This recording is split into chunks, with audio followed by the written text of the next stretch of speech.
of its kind in Major League history. And that's just off the outside. And that's Burkett at his best. Just on the edge, just off the edge. And you can see just on the edge for strike 2, just off the edge here. That's the way he pitches. So good 4 inches or more off the outside corner. This is another 2-inch demarcation off the outside corner, delineated there. 2-2 the count. And that is a base hit to left field. So Durazo gets the first hit of the game. And now the big Oakland sluggers, Chavez and Tejada, who have been shut down just as much as have Manny Ramirez and David Ortiz on the Red Sox side. Well, he can't pitch up, and this ball is going to be up. He doesn't throw hard enough up to get anybody out, and that pitch is up. Durazo does a good job, doesn't try to pull it, just lines it to left field. But, John, I don't think this pressure of the fact they haven't been able to close anyone out comes into effect until tomorrow. You know, today is still, you know, not really elimination day. It's just a way we can win. But tomorrow is elimination for both if they have a game 5. Curveball misses to Eric Chavez. Well, they had 3 of those kind of games against the Yankees a couple of years ago and lost all 3 of them. They had 2 of them against Minnesota last year, lost both of those. They've had 1 so far in this series and lost it. Yeah, but I don't think if you're in the A's clubhouse and you're up 2-0 and you lose a ball game, doesn't matter how you lose it. You have to say to yourself, we had a foul to take. I mean, they really did. I mean, and they took the foul yesterday. You don't want to take another one today. You're getting into that NBA. Well, I love it. You know, I'm an NBA guy, and I mean, now I'm cowboy upping and everything, you know. And a couple of fouls to use. Yeah. Say, how did Chavez, the 2 Oakland sluggers, with a combined 1 hit? Actually, I have him for 1 for 29 on my sheet. And Ramirez and Ortiz only 1 for 25 combined. Chavez with a high pop-up. Coming over is Millar, and just not enough room in this ballpark. That would have been an easy catch for him to make at the Oakland Coliseum, where I don't know if any of these seats within 20 rows of the dugout at Fenway would be there if this were Oakland. I mean, those seats are set way back at the Coliseum. And that's the panoramic look from high above Fenway Park. John, you mentioned how both of these sluggers on both teams are struggling. The main reason is they're going out of the strike zone. That curveball in the dirt. Full count now. And both sides. I mean, I'm watching Tejada, I'm watching Chavez. All of them, they're going out of the strike zone. They're not being patient, you know, to get the base hit. Once, you know, you start struggling, then you get a little bit over anxious and you start swinging the bad pitches. The same thing on the Boston side with Ramirez and Ortiz. They're doing the exact same thing. All 4 of these good hitters are struggling because they're going out of the zone. There goes Durazo. And a high fly ball into left center. That's Damon flipping the glasses down. He's all the way back on the warning track near the 379 marker where he caught it. The wind is blowing out toward right field right now. Well, you know, the A's are doing something different. They put Durazo in motion there. I don't necessarily like to put a guy in motion when you have a slugger at the plate, because then he has to swing 3-1. Let him choose the pitch to drive, and then if it happens to be a ball, then he doesn't have to swing. 3-2, I'm sorry, but you don't have to swing. You don't want him to feel like he's got to protect. You want him to still hit. So now Tejada, and that curveball drops in there for a called strike. Tejada, 1 hit, 15 at-bats in the series. And he was distraught last night after the ball game and basically told the writers when they came to his locker that he was upset and he didn't want to talk. Tejada with a high foul down the right field line. Millar ranging down the line for it, and again, not enough room to go get it as it is in amongst the spectators down there. Tim Hudson looking on. He'll be heading out there in the last half of this inning, and he'd like to have a lead. 2 down with a runner at first here. By the way, Joe, seeing Damon go back to the warning track for that fly ball just hit by Chavez, we never saw that last night. Other than the home run that ended the game, there was just 1 ball hit deep to the outfield. Kapler caught that one for the Red Sox. Completely different pitcher. Burkett doesn't have the great sinker like Derek Lowe had. That one is again a foul off the right field line and back into the crowd. Only 302 feet to that foul pole, by the way, in right field. There it is. 302 feet if you hit it right down the line. But if you hit it 15, 20 feet away from the foul pole, then you had to hit it about 370, 380 feet to get it to the wall. Still 0-2 to Tejada, who has yet to break loose in this series. Durazo, the runner at first. Now Tejada, tired of waiting, backs away. I've only seen one Oakland A's hitter try to attack that left field wall, and that was Ramon Hernandez yesterday. He had some real good cuts when he got ahead. And here we see Tejada kind of flipping to right, and that tells me that they're not really attacking the ball. Doesn't mean you always try to pull the ball there, but if he throws you something off speed, it becomes very easy to hit that wall in left field if you're a right-handed hitter. Just a routine fly ball will be off the wall. Eric Burns looking on from the dugout. A ball and 2 strikes. There's that wall, 37 feet, 2 inches high. And it seems like it's right over the shoulder of the shortstop. 1 ball and 2 strikes to Tejada. 27 homers, 106 RBIs during the season. Snyder off the outside. 2-2. Tejada shows pretty good patience here. Yeah, but you see, this is John Burkett. He's going to throw a lot of pitches, and he has to throw a lot of pitches because he can't put the hitters away like going 0-2 and then blow a high fastball by them as we saw Lilly do last night. What he'll have to do is nibble, and try to get them to go after a pitch. And what you see is him throwing a lot of pitches here in the first inning, even though they've only, they don't have a lot of runners on. Tejada to first, and that's foul. Millar made a dive for it, but it was foul anyway. Still 2 balls, 2 strikes. That's 21 pitches thrown by Burkett already here in the first inning. Burkett, Gary Miller mentioned the first inning blues that Burkett has had so many times this year. Opposing hitters have a 367 batting average. They're all Ty Cobb against Burkett in first innings of games this year. That was Cobb's lifetime average, but only a 258 average the rest of the time. Well, Tejada thought that he just walked, but that was ball 3. Well, that should tell you something right there, Miguel. I think you have to focus a little bit better. I mean, to me, if you lose track of the count, it tells me that you are not really focusing on what you're up there to do. You're just swinging the bat, hitting. That was a 2-2 pitch that became ball 3. Four balls for a walk.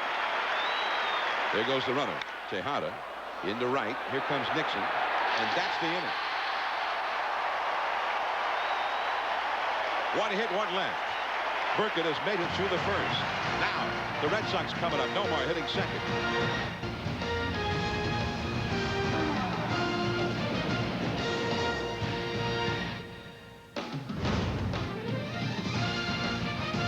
ESPN's presentation of the 2003 MLB Division Series. Brought to you by Radio Shack. You could win World Series tickets for life. Through October 13th, collect commemorative postcards with holograms at Radio Shack while supplies last. Then watch the World Series and you could win. Now the Red Sox up against the ace right-handed Tim Hudson of the Athletics. Oakland did not score in its first inning. Always a checkpoint for a John Burkett start, that first inning. Now the Red Sox batting order presented by Bristol Myers Squibb. It'll be Damon in center. Garcia Parra at short. Todd Walker back in there in the starting lineup at second. Manny Ramirez in left. David Ortiz the DH. Kevin Millar at first hitting 6th. Trot Nixon, last night's hero, in right field. Bill Miller in the 8th spot, hitting 8th at third base. Jason Varitek, the catcher, bats 9th. And the Oakland pitcher, Tim Hudson. But they had an outstanding season, but working on short rest, 3 days of rest. Well, John, here's the key. The key to working on 3 days or short rest is the mental approach. If you think you can do it, you can get the job done. If you have mentally you're not prepared to do it, that's when it hurts you physically. But I mean, physically, everybody can pitch on 3 days rest if they can put their minds to it. Let's think about it. We've had guys, Bob Gibson worked on 2 days rest in the World Series. Mickey Lolich, all those guys worked on 2 days rest. So you know that if they can work on 2, you can work on 3. So it's all about the mental approach that Hudson takes today. If he thinks he can he's just as good, well, he probably will be. 2-1 the count to Damon, and that's a foul. Hudson, he got a fastball that He sinks, but he also has a devastating split finger pitch. Hudson last year pitched game 4 on 3 days of rest at the Metrodome.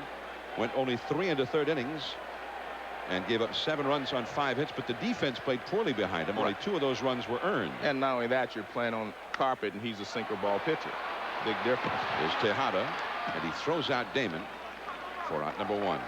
Damon now 4 for 14 in this series.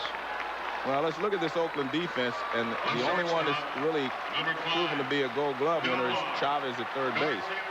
They made 4 errors last night in the ball game, and it really hurt them. But I think this is the best outfield they have with Dye, Guillen, and Burns out there. They can cover some ground. That is their best outfield. And Dye throws well in right field. Guillen throws well in left field. So I think defensively this is their best outfield. 1 down, and here's Nomar. Last night they really didn't need any defense in the outfield. The Red Sox almost never hit any balls to the outfield. The only time any Oakland outfielder ever had to go back on a ball was when Nixon hit the game-ending home run. Nomar helped him out on that one. 0-1 the count. Nomar has been Boston's top hitter, at least in terms of getting hits in this postseason. 5 hits, 12 at bats, a .417 average. He's also had 3 walks. Hudson keeping the ball down against him. The count quickly is 0-2. Kind of interesting there. Melhuse set up inside there. Hudson threw a sinker away, and I would wonder myself, why would you want to throw a ball inside with that short left field fence when he just swung at one in the dirt? And he did it, and luckily for Hudson, he did throw it low and away, and he swung at it. And he swung at that one too. Right. I mean, why would you go inside if a guy has helped you out already on the first pitch that you've almost bounced up there? So Nomar, he looked like a little over anxious up there. Well, there's a good slider from Hudson. First pitch was a sinker and then 2 sliders. I mean, no reason to pitch him inside. Might miss with it, and he hit it up over that little green monster in left field. No reason to pitch him inside. No reason to throw him a strike. Exactly. Now here's Todd Walker. 2 down, nobody on. Walker with a pop-up. Looking up into the bright sky. Chavez, he's called up by Tejada, who makes the catch. So, a very quick, strong inning. 9 pitches thrown by Hudson. No score. No scores. We head to the second inning. Scott Hatteberg leads off here for the Athletics against John Burkett. And that sinker is low for ball 1. Now, this is not an ordinary start for Burkett, and I don't mean, you know, it's a huge start and everything's riding on it. I mean, in a normal start, he'd be looking to go fairly deep into the game. But the Red Sox, if he can just keep him right there, even for 3-4 innings, that gives him plenty of chance to go to the bullpen. They got plenty of guys to go the rest of the way today. I'm sure that Brady Little will not allow him to get in too much trouble before he thinks about making a move. Last night, the Boston bullpen, which has been so spotty all year long, 4 perfect innings, 3 of them from Timlin and 1 from Scott Williamson. And by the way, Williamson pitched rather than Byung-Hyun Kim last night. Turned out Kim's shoulder was a little stiff. That is inside. So Burkett has walked Hatteberg to start off the inning. Timlin, despite 3 innings last night, according to Little, is available today for short work. I think everybody's available today, and if there is a tomorrow, they're all available then too. So everyone will tell him, I can give you an out, I can give you an inning, I can give you 3 hitters. I mean, they'll all tell him what they can do or what they feel like they can do. Jose Guillen, his left hand with the broken bone, the hamate bone, was bothering him yesterday, and he was out of the lineup. Back in there today, and that sinker low and outside. Guillen 1 hit, 4 at bats in the series with a couple of walks. No score in the second inning. If the A's continue to show patience, they're going to get Burkett in trouble. But, you know, he relies on them going out of the zone. Even if he can, even when he's behind in the count, he still tries to get you to help him out. And ball 2. Oakland hitting only 180 in the series, as we mentioned. They have picked up 15 walks in 3 games, and they've had 3 batters hit by pitches. 2-0 the count. And he gets that outside corner strike. It is 2-1 now. Adam Melhuse on deck. Now, last night, you know, there was so much controversy in the ball game with rules interpretations by the umpires. The umpires were part of the post-game press conferences yesterday. And that's a foul. It will come back and out of play. Now it's 2-2 to Guillen. And I think the whole baseball world was talking about the interpretation on the play where Tejada was not allowed to score after he was obstructed by Bill Miller. And they're still talking about it here at Fenway Park this morning. Steve Palermo, a former outstanding American League umpire, now an umpiring supervisor, here again today. 2-2 the count. Right up the middle, base hit. Omar made a gallant effort for it, but it was past him. And 2 men are on with nobody out for Oakland. Gary Miller's here with us. Gary. Mel, who's in the lineup today, a late change from Ramon Hernandez, whose back stiffened up last night, and in fact he's probably not available even to pinch hit today, and his status for game 5 unknown. Now he does have some pop. He hit 5 home runs in limited activity this year. All right, so here is Mel Hughes. Mel Hughes had only 77 at bats. He did have 5 homers and 14 driven in, so he did some slugging in the few opportunities he had. And he has a liner for a base hit. Now holding at second was Hatterberg to make sure that wasn't caught by Todd Walker, and the bases are now loaded. And good base running there by Hatterberg. I mean, you have to start back on any line drives hit behind you. So he wasn't able to score, but he was going to stay out of the double play. With no one out, you always have to be aware of the line drive. Fastball, that's pretty much in the middle of the plate. And anytime Burkett gets the ball in the middle of the plate, guys are going to have good swings at him. And here's the thing. If you're the A's, you know, Jermaine Dye he's been an RBI man his entire career. He's struggled a lot lately, but he's probably the guy that you would like to have up there in this situation right now. Dye takes a strike. Dye with 5 hits and 15 career at bats against Burkett, including a home run. Yeah, but you look at his numbers for the year, it's just a complete loss. Yeah. Well, he's had so many injuries the last 2 years, but. And the curveball drops in there. Strike 2. The first pitch was a very good pitch by Burkett. He's been starting guys off away and trying to nibble. He just came right after Dye with a fastball on the inside corner, and then he threw him the big slow curveball. Oakland with a chance at a big inning here. The bases are loaded with nobody out. Dye the hitter. Eric Burns on deck. Hatterberg led off the inning with a walk. He's at third. Guillen hit a single. He's at second. And Mel Hughes just hit a single. 3 men on, nobody out. Off the outside with that fastball. Actually, that was a pretty good fastball there. The first pitch he threw to Dye, and that one, they had a lot of movement on both of those pitches. Red Sox have the infield looking for the double play. They'd exchange a run to get the double play here. They want to stay out of the big inning. That is a foul. Past third. A very defensive looking hack there by Dye with 2 strikes. Well, once you get 2 strikes on you, I think you have to put the ball in play, because even if he hits into a double play, they'll get a run. I know it doesn't sound logical, but in this instance, you have to try to score. If you can break on top, I mean, it changes the way, you know, the Red Sox will view this ball game. It's this kind of situation last night where everything just became totally bizarre for the Athletics last night. Right. And he struck him out with a no. He foul tipped that ball. It is not a strikeout. That was I can't believe he got a piece of that one. That ball it looked like it never started in the strike zone, but he did get a piece of it. And that's what you call good hitting. Even though you're swinging a bad pitch, if you make contact with 2 strikes, it's still good hitting. See how far that ball's out of the strike zone.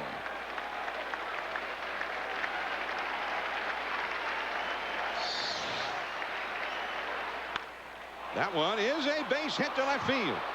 1 run is in. Now being waved home. Nope. Guillen's going to stop at third as the throw comes in. See, that's why I said that was good hitting the pitch before. If you stay alive and get 1 more pitch to hit, you count on the pitcher not being able to make as good a pitch on the next one. And that's the case there. He made a great pitch. Dye fouled it off, and now he hangs a curveball. See, that's a curve. Well, he didn't hang that one either, but it's just, that's good hitting. Again, that's good hitting. That's plate coverage at its best. That ball is off the plate outside, and he reaches out and gets it. Not as tough a pitch as the one he fouled off before. But when you have 2 strikes, all you want to do is stay alive and hope that you get a pitch to hit on the next pitch. And that's what happened there with Dye. The one thing I've always believed in, John, you can struggle, have bad seasons, and things don't go well. But if you were an RBI man, when you get in that position, you're still an RBI man. You still know how to hit in those situations. That's why I say Dye was the right guy to be up there if you're the Oakland A's. Bronson Arroyo up in the Boston bullpen. Burkett got through the first today, but now it's the second inning that's giving him trouble. And here is Eric Burns, and he'd like to atone for really the bonehead play last night. He just did not touch home plate. They were all screaming at him from the dugout to go back and touch it. He even managed to shove the catcher in frustration over his pain, but he did not ever touch the plate. And that's down toward Johnny Pesky's pole in the right field corner, and just foul. Only 302 feet from home plate to that pole, and he almost tucked one in. Well, I tell you one other thing, you better look up and see where the runners are. He ran past Dye at first base then. I mean, he was like he was running with his head down again. And if he would have passed Dye, of course, you know, he's out. Let's see how close to the pole that one goes. Wow. Every once in a while, you'll see somebody tuck one in down there. Yeah, you're right. That was close. The wind is blowing in that direction, out toward right. So Burns, every once in a while, you'll see a guy hit a home run and then run past his own runner, and he only gets credit for a single. Now the pitch. That is in for a called strike. 1 ball and 2 strikes now to Burns. Mark Ellis is on deck. Already a run in for the Athletics, and they really have a chance here to get a big early lead. And Burns might be the key to the whole thing. He's had 5 hits in 9 at-bats in this series. He had a 3-hit game last night. Just inside. Nice try there by Burkett. He was trying to sneak a fastball on the inside corner and finish him off. You see the target inside, and it's up and in. 2-2 the count. Again, Boston's middle infield double play depth. They're pulled in at the corners. Miller at third, Millar at first. Guillen, Melhuse, and Dye, the 3 base runners. They're waiting for Burns to get back in the box here. There's Guillen, Melhuse, and Dye. The crowd very quiet, very tense at the moment. Burkett in extreme trouble. Goes back in there again, and he wanted that call. 3-2. Jerry Davis, the home plate umpire today, he said no, that was also too far in. Same pitch almost, just a little lower. Zone showed that one being a good 4 inches off the inside. Full count. He needs to make a pitch here. And as a pop fly, backpedaling is Walker. The infield fly rule is called, so the out was automatic on that pop-up as it turned out. So Burns does not get anybody home. That's a huge out for John Burkett. Second baseman. Well, it was a huge out because Burkett was in a real jam with a 3-2 pitch. He has to come and throw a strike. And he makes a good pitch. He gets the ball over the outside edge, moving away from him a little bit like a little cutter. Burns just trying to put it in play, popped it up.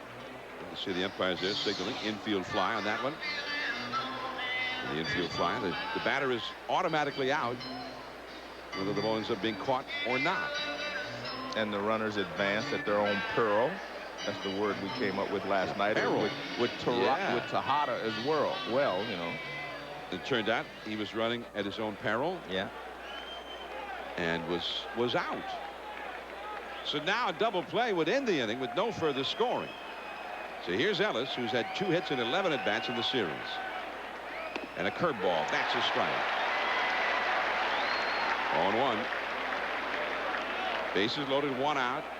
The sun has disappeared behind a cloud for the moment. You see no shadows at all at the moment. Another curveball and a pop-up. Millar, he's there. Out number 2. Well, the A's have not been able to execute in this situation for 3 days, not just the last 2. Another curveball, and that one's right in the middle of the plate. But Ellis was late on it and fouled it off. So neither Burns nor Ellis unable to get a runner home from third, and both were batting in a spot where they didn't necessarily have to get, just put it in play. Didn't need a base hit to do it. Well, but Durazo now. But if you're the A's, again, you have the right guy up for you. If you're going to have a guy with 2 outs, he's the guy. He had 3 RBIs in game 1, and again Burkett goes to that first pitch curveball that snaps in there for a called strike. And the sun reemerges from behind that cloud. The shadows have advanced right to home plate now. Bases loaded. 2 down. 1 run in. Chavez would be next. Guillen, Melhuse, and Dye from third to first. Better to go in anything. And he fouls it off his foot. Strike 2. Good pitch by Burkett. Anytime it seems like when he wants to throw the fastball, he's able to get it in tight. Whether he misses with it in or gets the edge, it's a good pitch. And that one hurt Durazo. And I don't know if it's off his foot or his leg or his knee, but he's having some trouble with it right now. Rubiel Durazo from Hermosillo, Mexico. And he wanted to say hello to all the folks in Hermosillo looking in today. Oakland need that big hit. 1 run is in. They have 3 men on. 2 strikes the count. Reaches for it, stays alive. Slicing it foul over toward the Boston dugout. And now Varitek's going to hand deliver the new baseball to Burkett. They're going to talk it over. Well, that, another good pitch by Burkett. That pitch was diving away from him. See, he just reaches out and gets a piece of it. And what that usually tells the catcher who is sitting there, he observed something on Durazo, whether he was leaning out there or pulling off, so he wants to relay that to Burkett. The catcher sees your approach. He can tell whether you're pulling off, looking for a ball inside, or whether you're going out to get a ball on the outside part of the plate. He can see that, and he can relay that to the pitcher. 0-2. That's why they came inside. Pops him up, and here's Bill Miller, and that's the inning. So John Burkett runs the gauntlet and survives it. Just the one for Oakland. A great opportunity lost. Oakland with a 1-run lead, and while Tim Hudson was throwing his warm-ups on the last warm-up that he threw, he displayed something that didn't look right, and immediately trainer Larry Davis came out of the Oakland dugout, followed by Rick Peterson, the pitching coach, and manager Ken Maka. And there's some concern about the physical well-being now of Tim Hudson.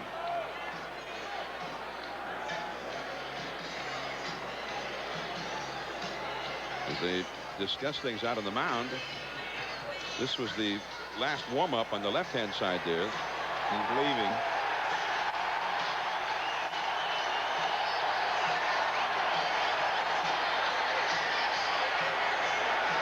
But he is leaving this game. So Tim Hudson, who had some problems with his hand, his thumb, his fingers in game 1 the other night. Well, what happened in game 1 was it started in his forearm. He said he just started getting a cramp, and then all of a sudden it went down into his thumb, and that's why he was standing on the mound twisting it, pushing at his back trying to get his thumb loose. But he says it really wasn't a big deal, and he just needed more time to relax his hand. That's the problem, in the first game on Wednesday. As you can see, he's visibly upset here, so this has to be a lot more than what we saw on Wednesday. Steve Sparks is going to be the new Oakland pitcher, and he will get just as long as he deems necessary to warm up. And a huge blow to Oakland's hopes in this game. There's Sparks, the new pitcher. And obviously, Tim Hudson out of this game. And as soon as we get a report as to his status, we'll pass it along too. We're hoping that it's not something real serious. Sparks warming up. We'll return to Fenway. Later on, the Yankees and Twins. The Yankees trying to win that division series. They lead 2-1. David Wells and Johan Santana at the Metrodome. 4 o'clock Eastern, 3 Central on ESPN. Then tonight, the deciding Game 5 from Turner Field. Kerry Wood and the Cubs against Mike Hampton at Atlanta. Hampton will be working on 3 days of rest. That's at 7:30 Eastern, 6:30 Central on Fox. This copyrighted telecast is presented by authority of the Office of the Commissioner of Baseball and may not be reproduced or retransmitted in any form. And the accounts and descriptions of this game may not be disseminated without express written consent. And Major League Baseball is giving away World Series tickets for life and other great prizes in the Ultimate World Series Pass promotion presented by Radio Shack. Winning hologram numbers will be announced throughout games 1 through 4 of the series, with the grand prize of World Series tickets for life announced in Game 4. These two ball clubs hoping to get to the 2003 World Series, but Oakland has just lost its ace right-hander, Tim Hudson, and of course earlier this year they lost one of their ace left-handers, Mark Mulder, not available. He was already a 15-game winner and then missed the last several weeks of the season. So what more hardship can Oakland endure here? They are leading this series 2-1. A few moments ago they had the bases loaded, nobody out, and a run in, and could not get anybody else home. And suddenly they lost their starting pitcher, Tim Hudson. A lot of things went wrong for the Athletics last night as well. Starting with this rundown in the second inning, they had Varitek hung up, and then obstruction charge to Chavez, and he scored. Then on this play, it turns out Burns did not score. He was hurt. He didn't realize he hadn't touched the plate. The ball retrieved by Varitek, and he tagged him out. 1 run scored on that play, but Tejada ran into Bill Miller there. He thought he'd been obstructed, that he would be awarded home plate, so he stopped running. That was a mistake, as it turns out, as he was tagged out, and the umpires let that stand. So it went for the A's, a very winnable game for them last night, which they did not win. Now let's go to Gary Miller for an update on Tim Hudson's status. John, I just talked in the obviously a very despondent A's dugout. Tim didn't want to leave the dugout. Larry Davis, the trainer, had to get him to go into the clubhouse for further examination, but it's his hip that's bothering him on his landing. He noticed it while he was warming up there, and so obviously that's an injury he can't continue with. We'll see what we can get on further clarification of what exactly caused it. Wow. And that's rather ironic, because that's the kind of an injury that shut down Mark Mulder. Yeah. A stress fracture of the hip of Mark Mulder. Hudson, he left the dugout a few moments ago to go back into the trainer's room.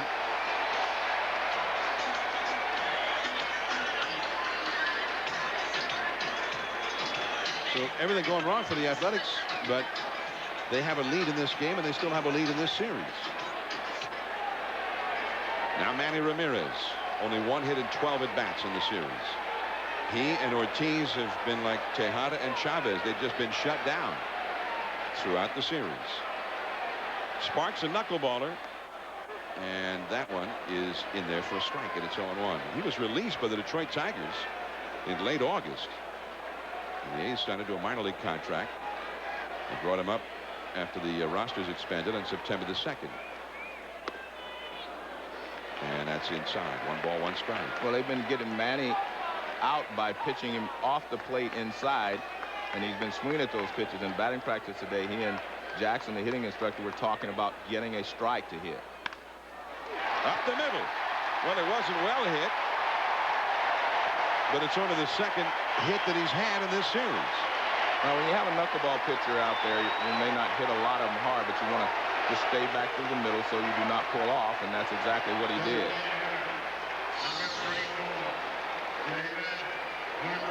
Manny just goes right back through the middle with it, not trying to pull it. And, you know, a lot of times that's what you need. One little ground ball or something to get you started.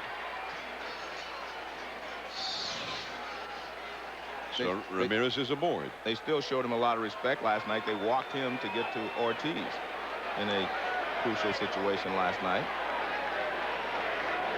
Ortiz looking for his first hit of this series. And that one drops low.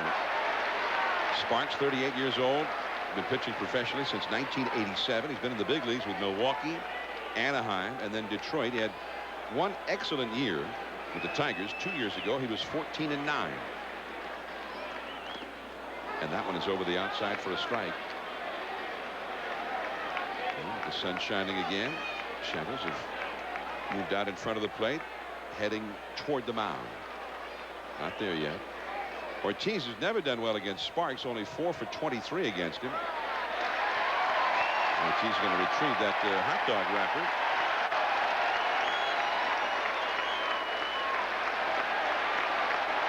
Ortiz has actually done a little bit better against Hudson in the past than he's done against Sparks. All right, so Ortiz has done a good deed. He's gotten that hot dog wrapper. He's cleaned up some litter. Now he's back to work. Ellis will go to first with it. So Ramirez moves up as Ortiz grounds out.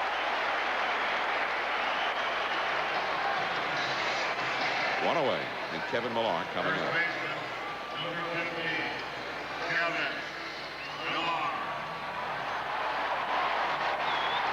Kevin Millar, 3 hits and 14 at-bats in this series. Millar, who was the author of that whole idea of cowboy up. The phrase, it's become sort of a rallying cry for the Red Sox. And that's inside for a ball.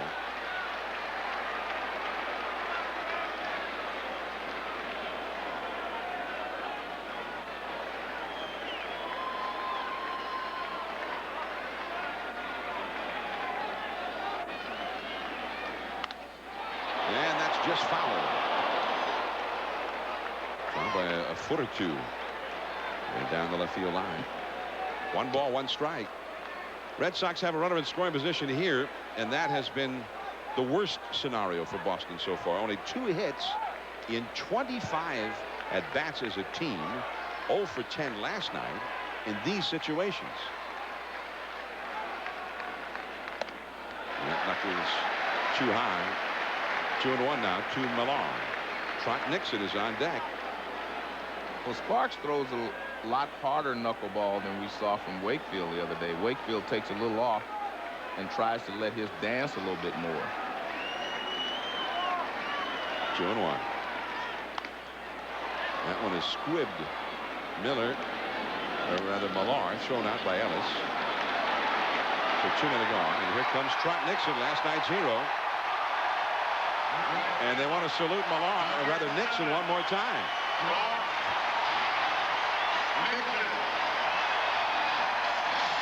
A standing ovation for Nixon the day after his dramatic game-ending home run of last night. Manny Ramirez put in a call for it. And Nixon hit it. It's only 390 feet to straightaway center at Fenway. The wall out there is 17 feet high. And that's ball 1. Nixon batting with a runner at third here. Won't take a home run to get the job done in this spot. Well, with a knuckleball pitcher, you always have to be aware of the pass ball or the wild pitch with a runner at third. Those knuckleballs are difficult to catch. And if he throws a good one that just dances too much, he may get away. 2-0. Nixon showing a pretty keen eye for that knuckler. He's done pretty well against Sparks in the past. He's had 8 hits and 23 at-bats, a .348 average, and 1 home run. There's Ramirez, who led off the inning with a single. He's at third now. That is foul. Into the glove of Hatterberg eventually, but only after it had kicked off foul. And Nixon is still having a problem with that calf muscle because, I mean, he was hobbling a little bit there as he started to run, which is something we have to look for when he's in the outfield as well. Is he going to be able to cover as much ground as he normally covers? The sun has disappeared behind a cloud. 2 balls and a strike to Trot Nixon. 28 homers during the season. That is caught at first. He clobbered it, and Hatterberg able to make the backhanded grab, and the inning is over. Well, the A's dodge a bullet there. So Sparks on for Hudson. It is still 1-0 Oakland as we head to the third.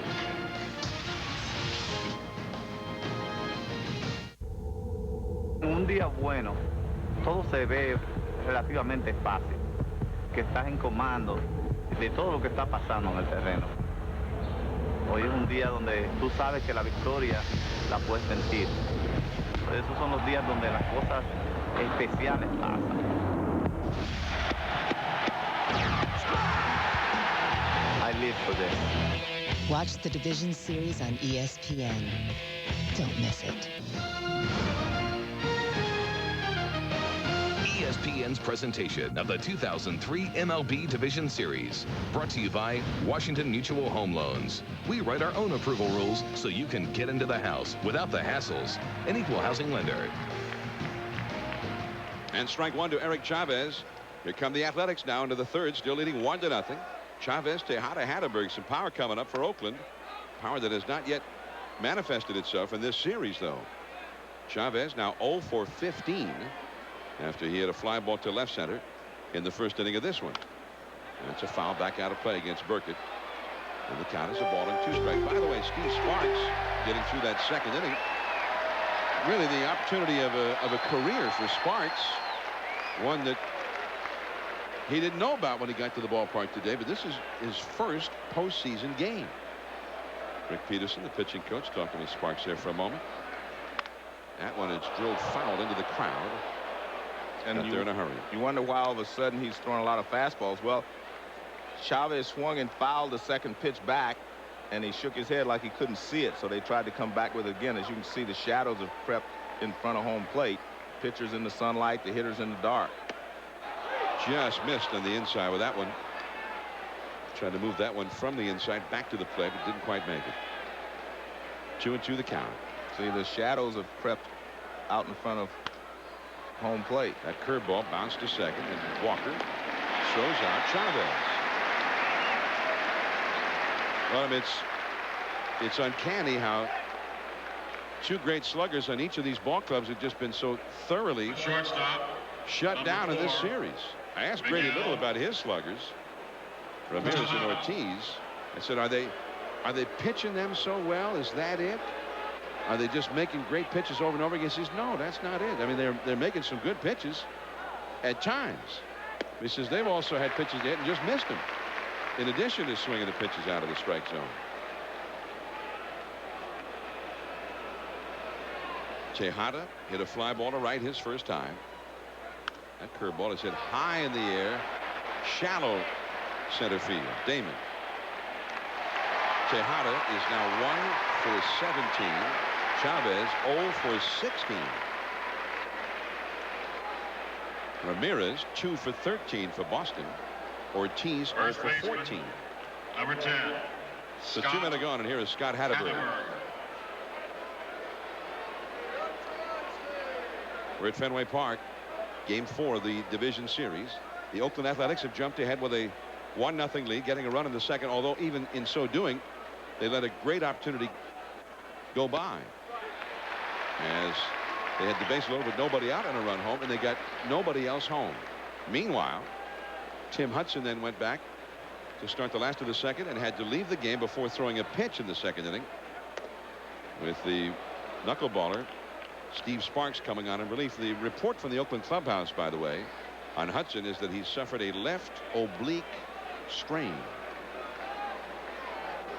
Hatterberg with a check swing. The ball glances foul off the bat. A ball and 2 strikes. Well, the oblique muscle strain is something that's common with hitters, because you're swinging a bat and you rotate and you swing and miss. Sometimes you pull that muscle. It's in the upper part of the ribs on your side there. And most hitters who have played this game have had it one time or another, because it's just something that happens. That could take a while to get over that, too, right? It does, but I'm not sure, how severely it's strained. That's the question. Strike 3 called on the outside. Backdoored him with the slider and got the call. The first perfect inning for Burkett. 1-0 Oakland, last of the third. Oakland 1, Boston nothing. Last of the third from Fenway Park. The wind is accelerated, blowing straight out toward right field as Bill Miller, American League batting champion, takes a strike. The flag out in center is kind of wrapped around the pole right now. But it is other flags around Fenway. You can see indicating the wind's blowing straight out toward right. John, it's not very often that you have a league batting champion hitting 8th. There's Kurt Gowdy. The Red Sox want to talk about cowboying up, and there's the cowboy behind the mic, Kurt Gowdy.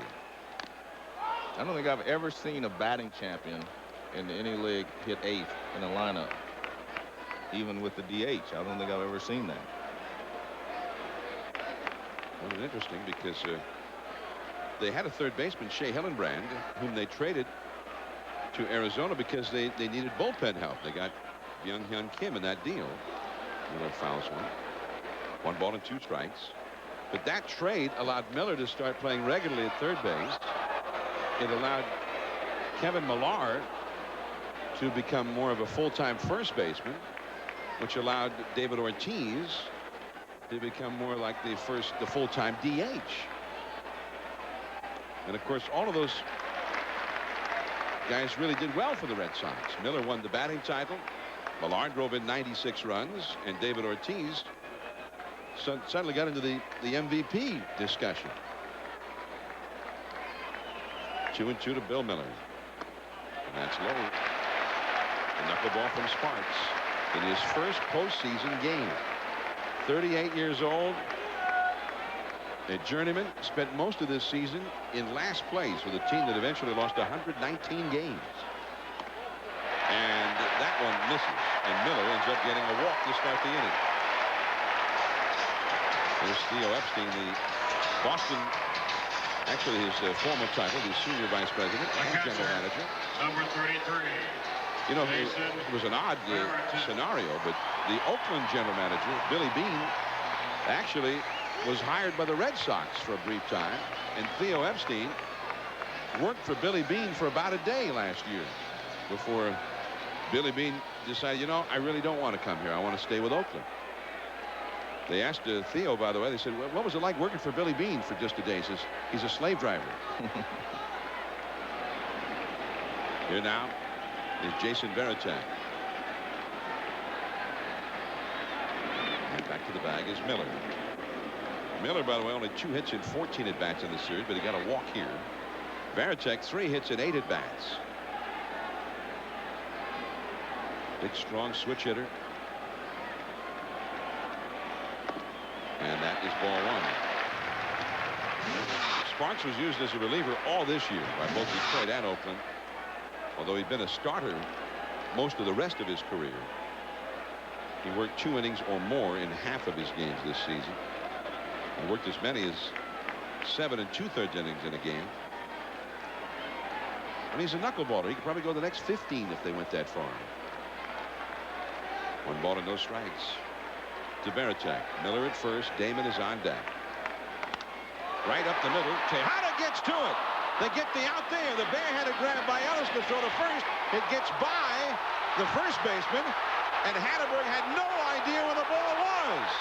Varitek is going to go all the way to third as the catcher Mel Hughes throws to third where nobody is except the pitcher Sparks, who was backing up the play. Chavez had raced in to cover home. The catcher Mel Hughes was down the right field line to pick that ball up. Hatterberg had no clue where that ball was. The ball ended up being kicked by Varitek. And it all started with a great play from Miguel Tejada. Well, you always make sure 1, and that's what they do. They get the 1. But you can see as Ellis turns, Miller runs into him, and the ball actually went between the legs of Hatterberg and then was kicked by Varitek. And you see the hustle by Mel Hughes to get down there. He was going to back up first base, and he just continued on down to third. He comes up throwing to third, but there you see, and there's Guillen coming in the background, and as you see Sparks there. So you have to give Bill Miller credit for that, because he took the legs from under Mark Ellis as he turned around.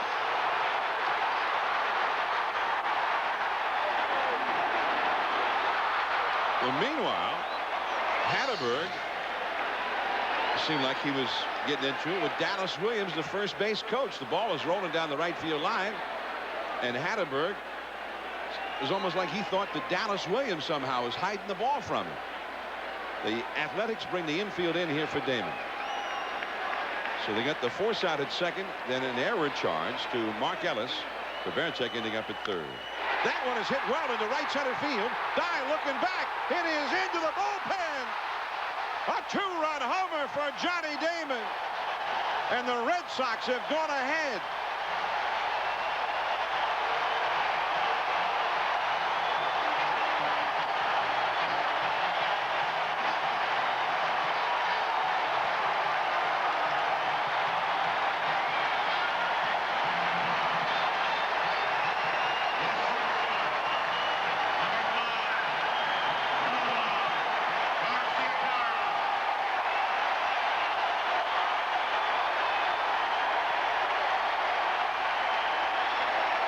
So with all of the massive power in this Boston batting order, it is Johnny Damon, the leadoff man, who hits the home run to put them ahead 2-1. He got it up into that wind blowing out to right and hit it out with plenty to spare as Garcia Parra comes up now with a count of 1 ball and 1 strike. And the ball carries so much better here in the daytime as it does in most ballparks, and that was pretty much a line drive. It's a foul back out of play. So finally the Red Sox get a hit with a runner in scoring position. Well, it acted more like a slider, just a little movement towards Damon, and he hit a line drive right out of here.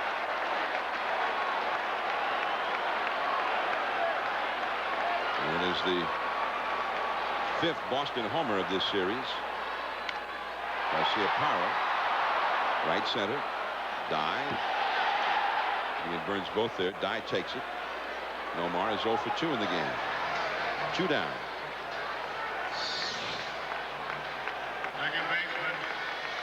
Well, you see the knuckleball. It doesn't do a lot. It just kind of tumbles toward Johnny Damon. And like I said, it was more of a line drive. I mean, you see the outfielders that gave up on it early because it was hit on a line. And it goes into the bullpen. And the Sox did what the A's couldn't do. They got a runner in from third with less than 2. Todd Walker, the hitter.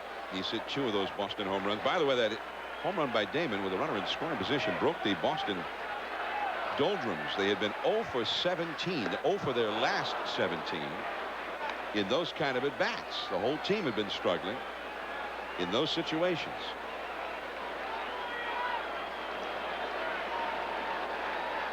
Todd Walker popped up to short his first time. 1 ball and 2 strikes.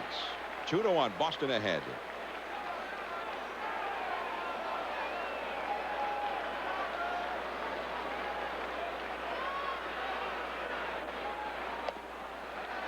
Two and 2.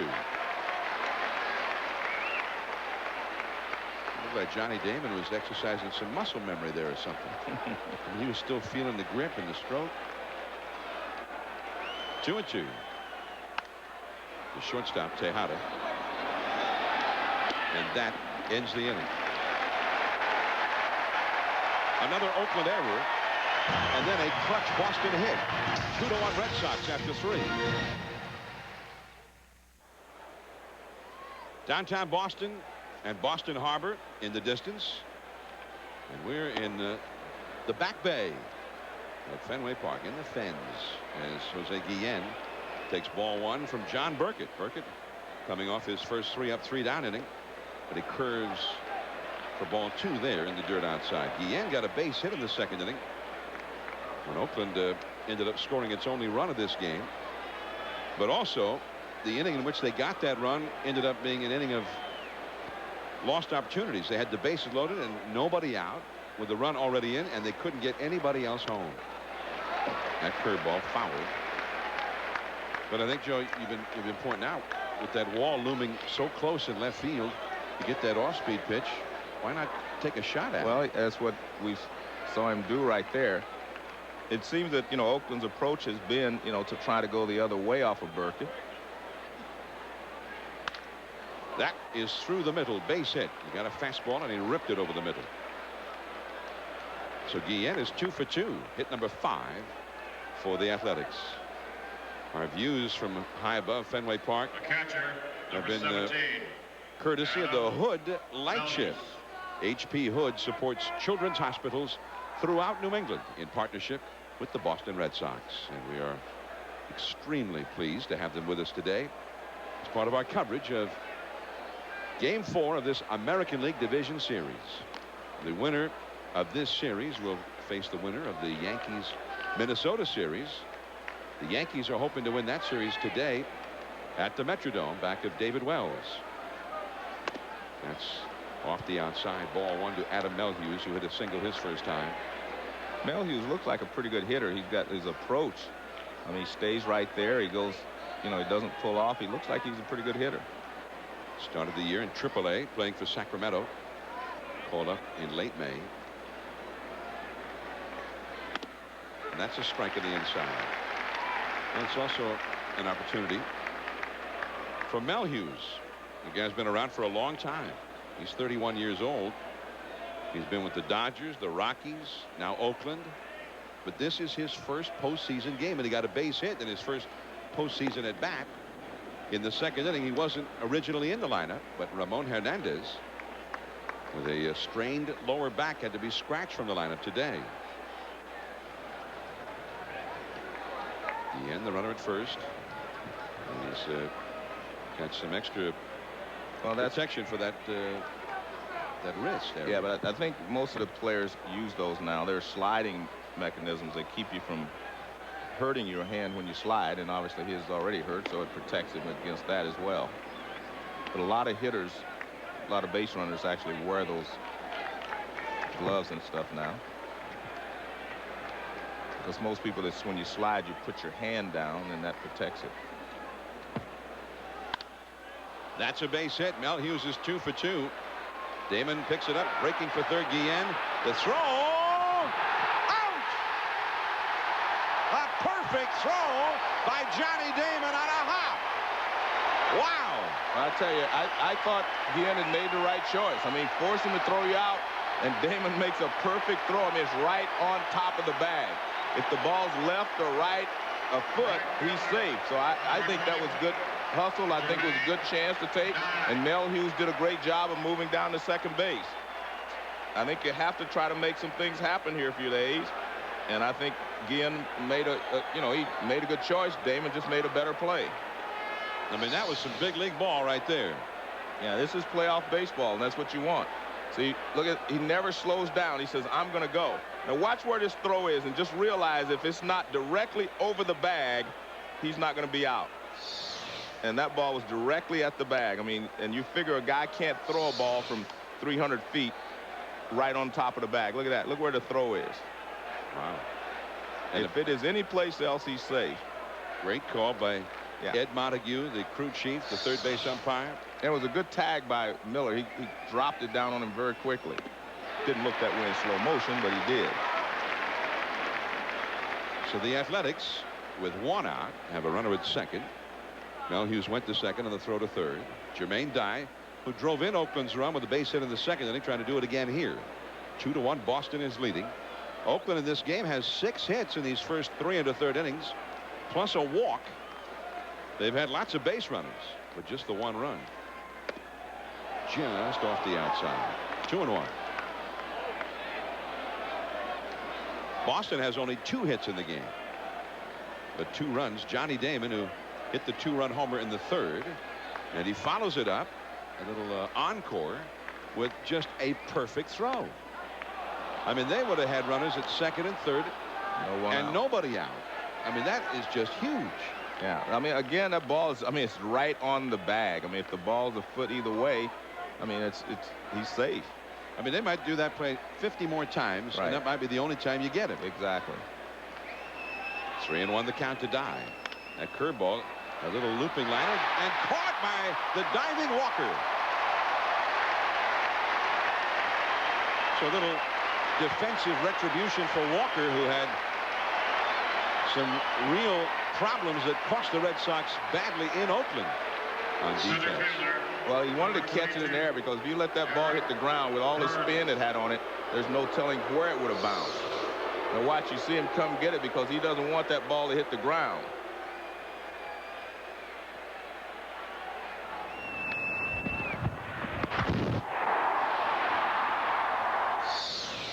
Walker with the microphone and a curveball. 1 ball, no strikes. That ball trapped by the catcher, Jason Varitek. Eric Burns, the hitter. He popped up to second with the bases loaded and nobody out in the 2nd inning. Sometimes it's not how many hits you get, it's when you get them. Burns had 3 hits last night, but the play we all remember is that he forgot to touch home plate. 1 ball, no strikes. That is Mel Hughes, the catcher, at second. 2 down. 2-1. The Red Sox are leading. John Burkett. One-time 20-game winner with the Giants 10 years ago. Curveball that floats through there tantalizingly for a strike. 1-1. Burkett's never been quite as good again as he was back in '93 with the Giants. A big slow curveball. It stayed on the inside part of the plate, but it fooled him because it was so slow. That one to Miller, and that's the inning. The Athletics cannot get that big hit. Manny Ramirez coming up.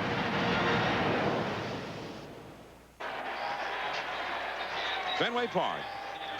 That's where we are today. The Red Sox are leading the Athletics 2-1. The Red Sox in another must-win situation.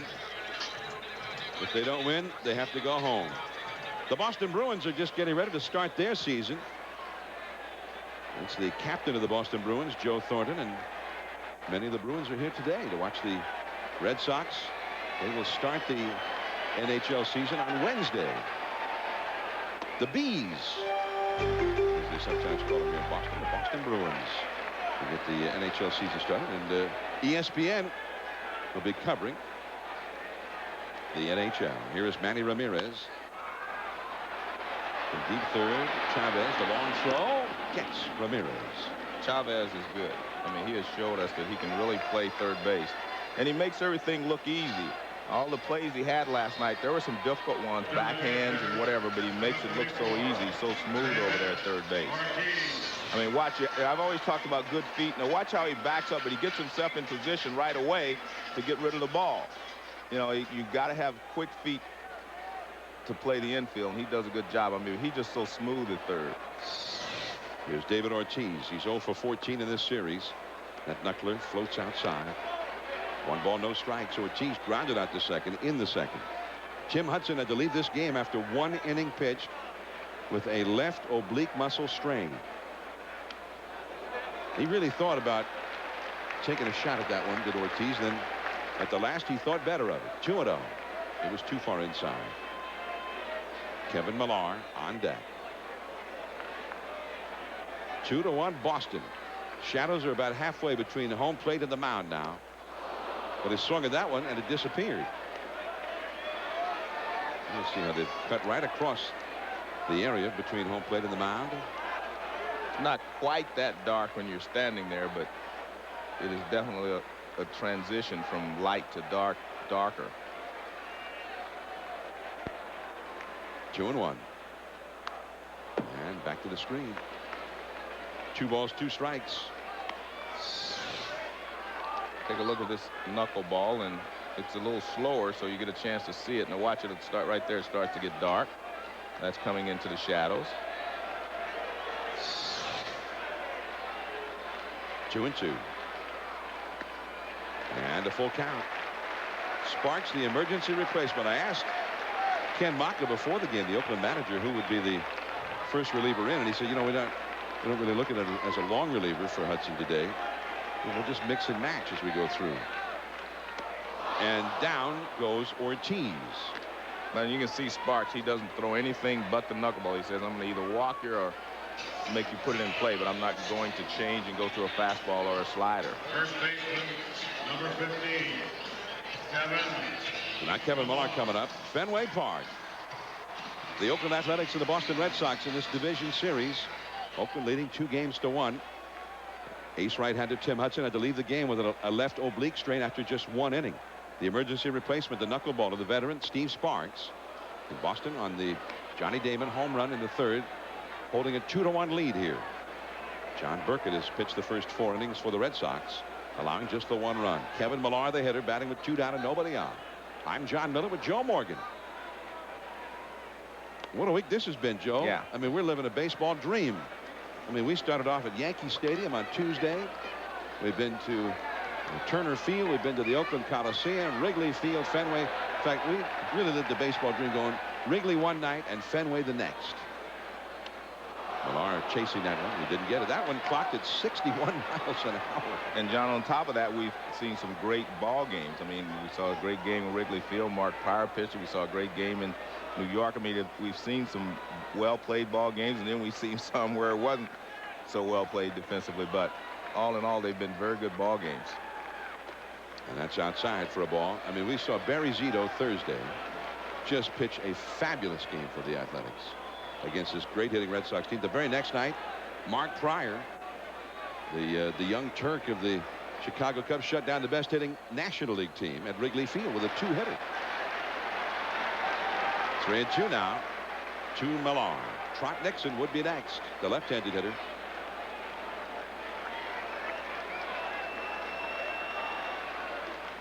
And the walk.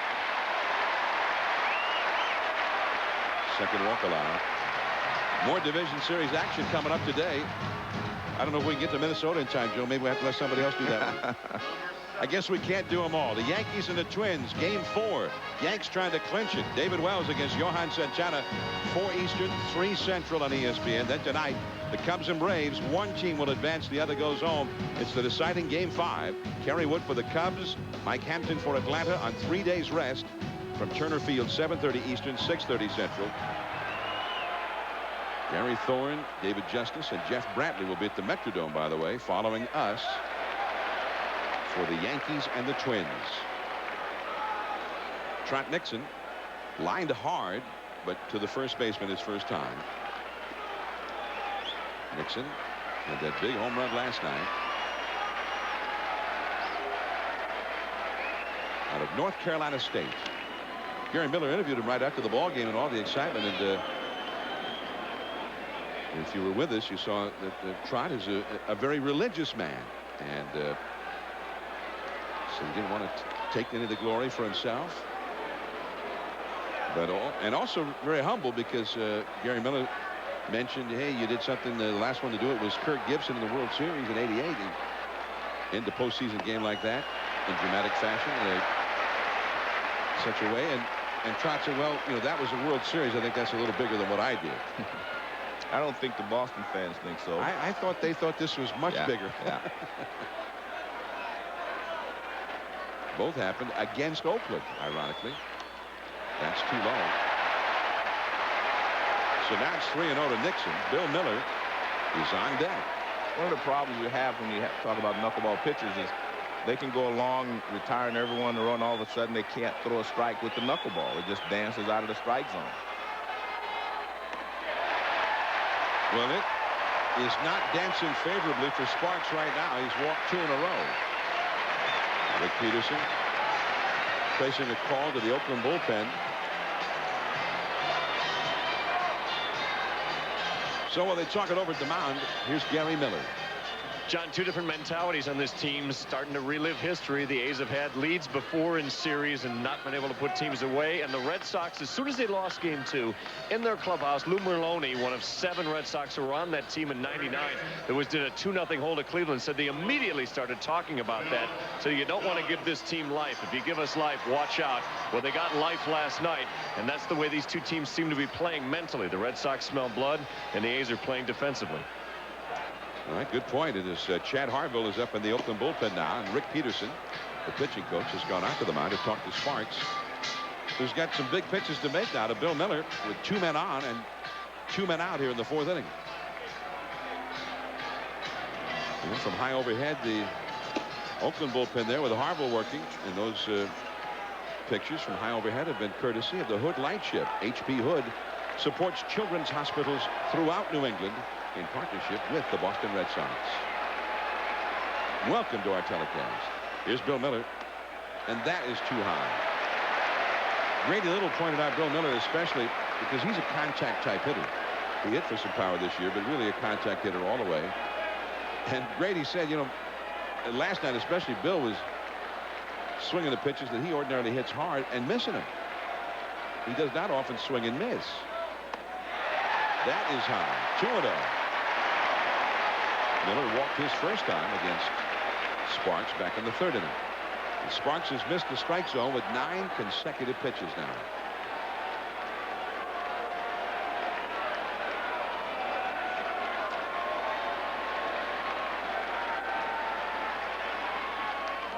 That's a called strike. Bouncing off the glove of Melhuse. 2-1 the count. Terry Francona in the foreground. There's manager Ken Maka. Francona, the bench coach. Millar at second. Nixon at first. Bill Miller trying to deliver a run. Boston already ahead 2-1.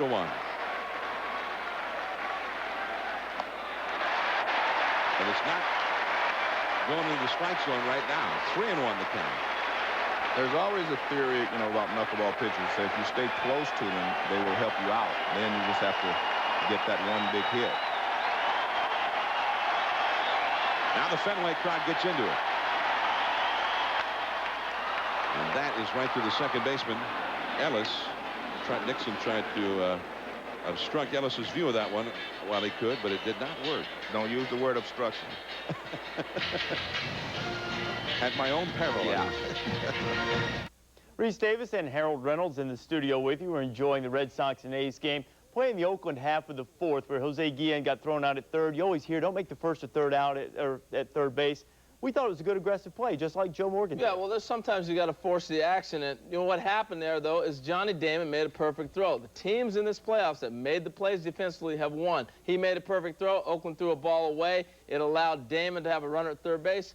Hits a home run. Next thing you know, it's a 2-run pitch. You got a ball to drive out. You know, we've got more baseball coming up. Game 4 between the Yankees and Twins. We're still playing in Boston. We'll start that on ESPN2, John.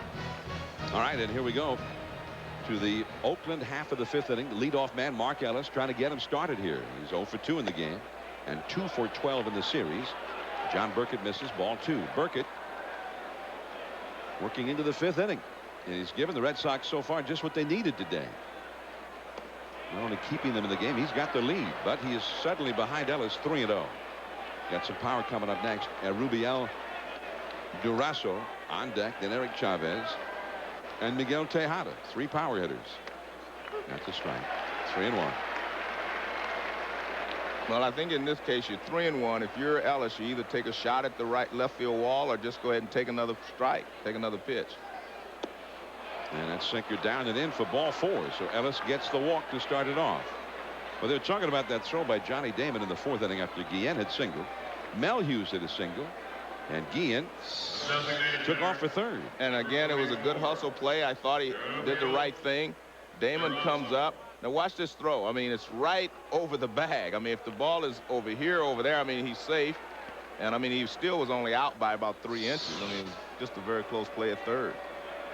But as Harold said, the teams that have making the defense plays have been the ones that have won the series. But I've been saying that all year, that defense is now far more important than it's ever been. Now here is Rubiel Durazo. You saw Guillen there in the dugout.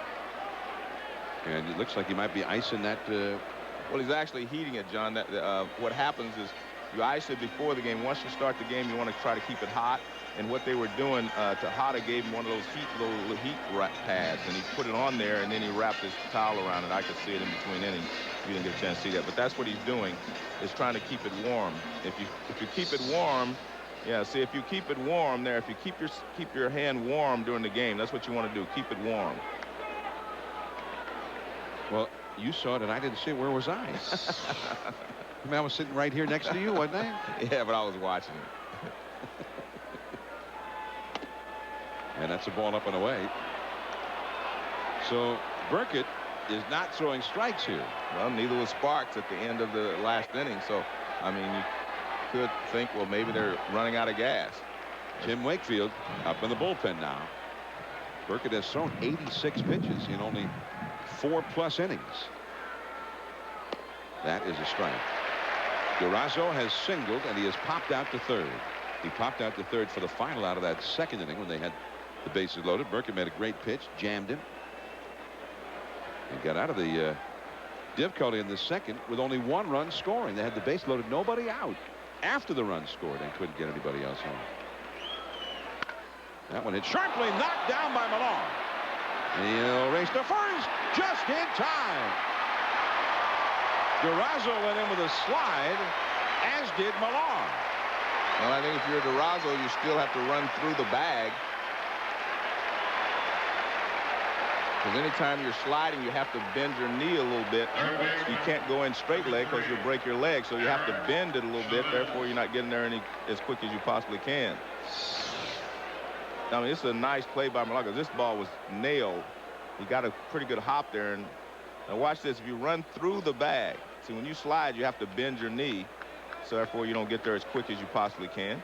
But it's a good play there by Millar. He gets back. Now, it's up to him. It's a good job for him to slide. See, his leg is straight. And watch his. You have to bend it in order to keep from breaking your leg.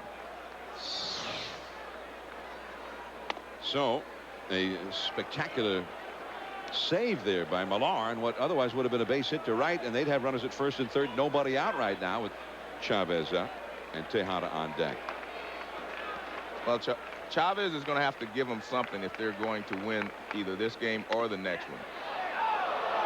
I mean, the reason that, I mean, he's hitting third in the order. You can't have a guy right in the middle of your order, you know, he doesn't give you anything. And Chavez is one of their better players. So you have to have something from your better players in the playoffs to get the job done.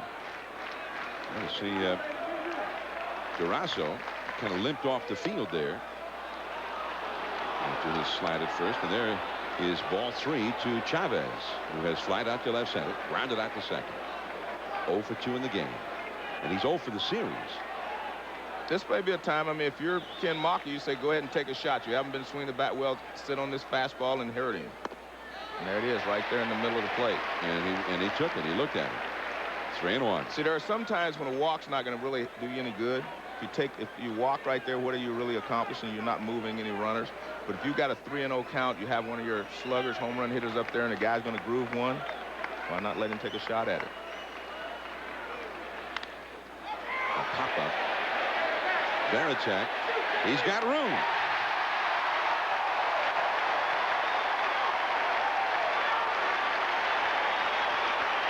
So he took the 3-0 pitch and then fouled out on the next pitch.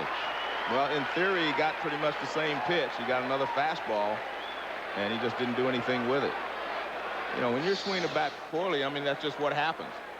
See, that's a good pitch to hit. I mean, you know, if you're ahead in the count, you're looking fastball, you get the pitch right there, I mean, it's up to you to hit it. He just missed it. And look, when you're in a slump, when you're not swinging the bat well, you know, you do things like that. If you're swinging the bat well, they can throw you a pitch down and away, and you still drive it someplace. So that's the anatomy of a slump. When you're not swinging well and you're getting pitches to hit. That's Burkett and the catcher Varitek talking it over at the mound. The plate umpire Jerry Davis goes out to hurry them along. And they say, okay. Davis turned around to go back, and then Varitek says, oh, one other thing. Shortstop, number 4. All right, so now they're going to go ahead and play ball again. I'm John Miller with Joe Morgan. We're at Fenway Park. It is 2-1. The Red Sox leading the Athletics here on a beautiful, sensationally beautiful autumn day.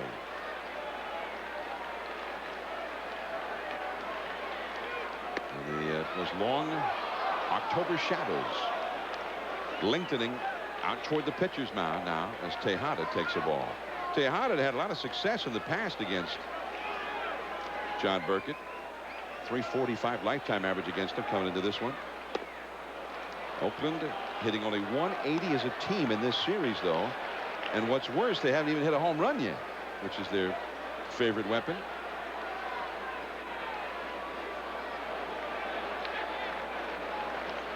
They got their first 2 men up with men of scrimmages who got hits, none since.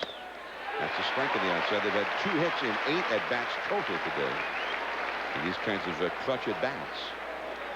Well, the one thing that Burkett's been able to do, he's thrown such a variety of speeds that when he does turn the fastball loose, even though it's only 84 or so, it looks like it's in the high 90s because of the speeds that he's throwing. There's Millar again from his knees. Burkett covering. Out! And the inning is over. So Burkett has given the Red Sox 5 strong innings with the lead. Varitek coming up, then that man, Johnny Damon, is having a big day. The Boston half of the 5th inning. The Red Sox 2, the Athletics 1. Jason Varitek hitting 9th in the order. You mentioned they had a batting champion hitting 8th. How about a catcher with 25 homers and 85 batted in, batting 9th? And there's ball 1 from Steve Sparks, the knuckleballer, into his 4th inning of work in relief of Hudson, who had to leave the game with an injury after 1 inning. A strained left oblique. That is a called strike. 1 ball, 1 strike. Varitek hit the 4 side. It started out as a great play by Miguel Tejada, preventing a base hit, but it ended up with Varitek at 3rd base after Ellis made a low throw to 1st, and it was kicked by Varitek down the right field line, and by the time it was recovered, he was at 3rd. That was moments before Damon's home run put Boston ahead. Jermaine Dye said, "I've got this one," in right center. 1 down. The A's had a run home and the bases loaded in the 2nd, but could not get anybody else home. Carrasco made the final out to leave them loaded, so they had just the 1 run. Then Hudson went out to warm up for the bottom half of the inning and was hurt. He had to leave the game. That's when they discovered this strained oblique muscle. Then Johnny Damon hits the 2-run homer in the 3rd, and suddenly Boston was leading. And here is Damon in the 5th inning. Damon not only hit that home run, the very next half inning, the top of the 4th, he made the perfect throw from center field to nail Guillen at 3rd, when anything but a perfect throw would have seen the A's with runners at 2nd and 3rd and nobody out in that inning. Red Sox have been very crisp defensively all day today. That knuckler too high. 2-1. The Athletics in these last 4 postseasons 7 times played a ball game where if they won, they would have clinched the series, and they've lost all 7 of them. 1 3 years ago, 3 in a row 2 years ago to the Yankees, the last 2 last year to the Twins, and last night's ball game here. Yeah, but the one thing they know, I mean, even though they may lose today, or if they're not able to clinch it today, they still have 1 more shot. And Barry Zito scheduled for tomorrow, but on 3 days of rest. Hatterberg, Sparks covering, and Damon is retired. 2 men down. And now Nomar coming up. Ken Maka, first-year Oakland manager, who also could have ended up managing the Red Sox. Red Sox were a team that asked for permission to talk to Maka a couple of years back, and Billy Beane said, no, absolutely not. He's too important to us. Tim Hudson had only pitched 1 other game on 3 days of rest, and that was last year in Game 4 against Minnesota, a game in which he did not pitch very long. 1-1 to Nomar. Barry Zito has never pitched a game on 3 days of rest. Well, I think what Ken Maka came to the conclusion of is that the fact that if you're going to beat me, you have to beat both of my guys, instead of maybe saving Hudson or for tomorrow and having full rest, then you wouldn't be able to use Zito. So I guess he's saying you got to beat both of my guys, whether they're on 3 days rest or not. Nomar pops it up. Coming down to help out Hatterberg, and he takes it. That was as opposed to the play last night where Chavez did not help out the catcher. Now to the 6th inning. Hatterberg coming up. 2-1 Boston.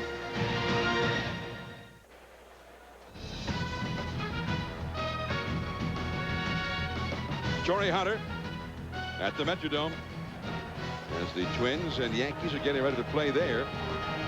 And that'll be coming up on ESPN at 4 Eastern, 3 Central Time.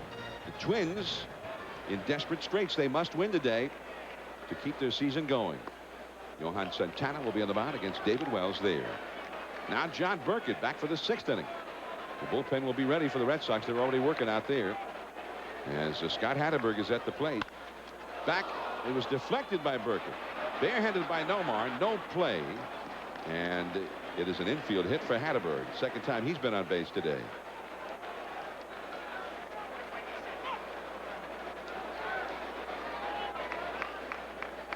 Left fielder, number 6. Well, Hatteberg drives this ball right back through the middle. Burkett gets a little leather on it, slows it down, and Nomar can't make the plays. Gets just a little bit of leather right there. Hits him in the fingers and rolls in front of Nomar. I mean, talk about frustration for the Athletics today. This is the 4th inning in which they've gotten their leadoff man on base. 4 out of 6 innings, the first guy has reached base. But they've only been able to score the 1 run. In each of the last 3 innings, the first batter up has reached base, including Guillen, who's up right now, when he's singled leading off the 4th inning. There were extenuating circumstances in that inning, of course, because Guillen ended up being thrown out at third on Melhugh's base hit on the perfect throw by Johnny Damon. That slider popped up foul and back onto the rooftop. Well, Guillen is having some good swings at Burkett the entire ball game. Guillen hit 31 homers with 86 runs batted in this year in 136 games, splitting time between the Cincinnati Reds in the National League and the Athletics. Hit .311 for batting average. Burkett's thrown over 100 pitches in this one. Wakefield, the knuckleballer, up in the bullpen. That is caught! A diving catch by Miller at third.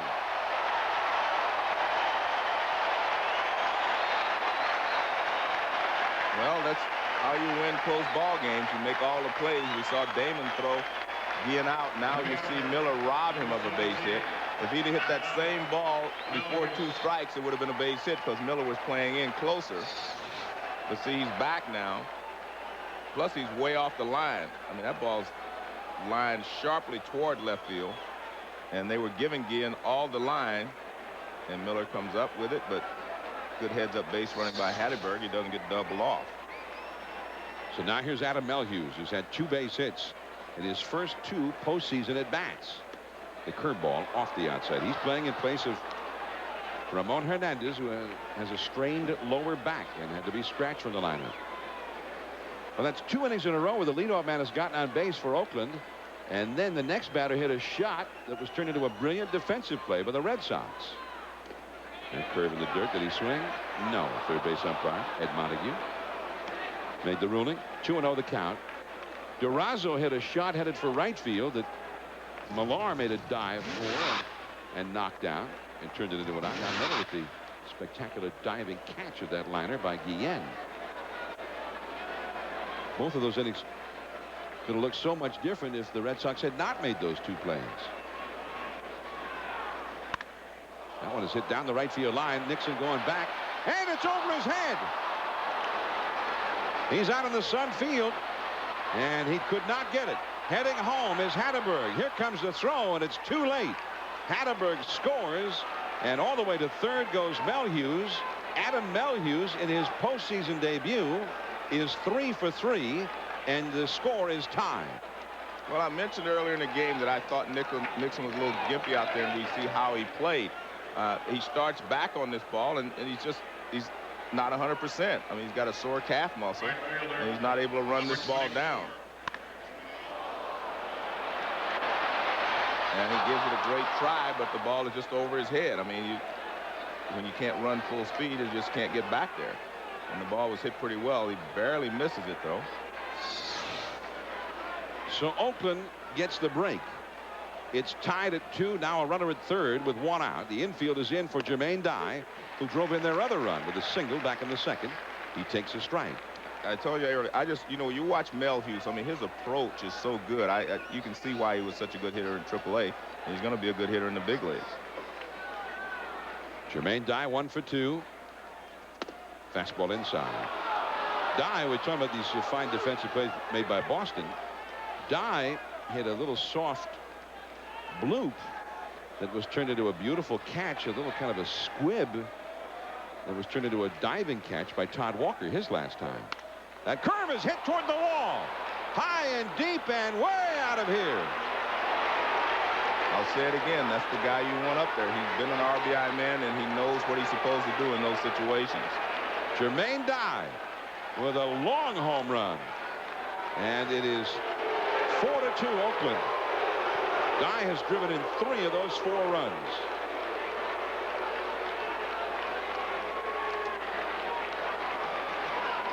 When you've been an RBI man and you get in those situations, you know what the pitcher's trying to do to you. He took 2 fastballs in, and then he waited for the curveball because he knows that's what he's been trying to get him out with all day. So what do? You sit on the curveball, and then you get it, and you take advantage of that wall out there in left field, and that's what he does. Curveball, and it's gone immediately as soon as he hits it. That's just good hitting by Jermaine Dye, knowing what the guy's going to try to do to you and taking advantage of it. Right to the back of the monster seats out there, almost out on the Lansdowne Street. That's going to be off for Burkett, and Oakland is back ahead, 4-2 in the 6th. Reese Davis and Harold Reynolds with you. Huge home run by Jermaine Dye after a regular season, Harold, that basically was a wash. Didn't even hit 200. Well, you saw the same thing with Edgardo Alfonso from San Francisco, and then Jermaine has an opportunity here. What's interesting to me is situational hitting. Johnny Damon with the runner at third base, looking to get something in the air, drives out of the ballpark. Jermaine Dye, runner on third, same thing. And these are the moments that people remember from this point forward. Got more coming from Fenway right now, guys. All right, and here is Eric Burns against Tim Wakefield, the knuckleballer on for the Red Sox now. We got 2 knuckleballers in the game. Sparks for Oakland. Burns has popped to second and grounded out to third. He's 0 for 2. That one in there for a called strike. 1 ball, 1 strike. Now, in this inning, I mean, John Burkett, after giving up the leadoff hit, and Guillen hit a shot to third that Miller turned into a diving catch.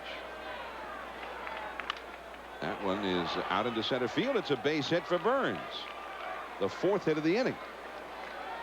But there'll be a lot of questions asked after this game about Grady Little staying with John Burkett so long after he'd already given him 5 strong innings. I think it tells you something about his feeling about the bullpen. You know, last night he used Timlin. He got some great work. They 4 shutout innings. In fact, they didn't even allow a base runner. And he's trying to get where he doesn't have to use those guys again. And I think that's what he was doing, because you got what you wanted out of Burkett, 5 strong innings. I mean, with the lead. I mean, what else? If you couldn't have asked for more than that at the beginning of this ball game. Mark Ellis, the leadoff man, is flied out to left center, fouled out to the catcher, and walked. And Mel Hughes hit the shot to right that Trot Nixon couldn't quite get back to handle. Also battling the sun. I mean, right field when the sun is shining is a vicious sun field in this ballpark. And then Dye hit the booming home run. So each of the last 3 hitters of the inning just hit shots. In fact, the first hit of the inning, Hatteberg's base hit on the infield, was a liner headed for the middle that Burkett deflected with his glove. Well, they had to go through the signs again. That tells they had wanted to put something on, and Ellis wasn't watching. They started all over again. Ron Washington, the third base coach. Wakefield. And it's low and outside. Now it's Sunday. On Thursday, Wakefield was the starting pitcher at the Oakland Coliseum in a ball game that Oakland won. Wakefield went 6 innings in that ball game. So testing the idea that knuckleballers just can have an endless reserve of pitches that they can throw.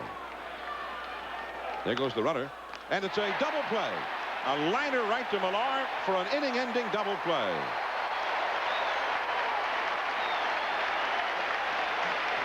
So Ellis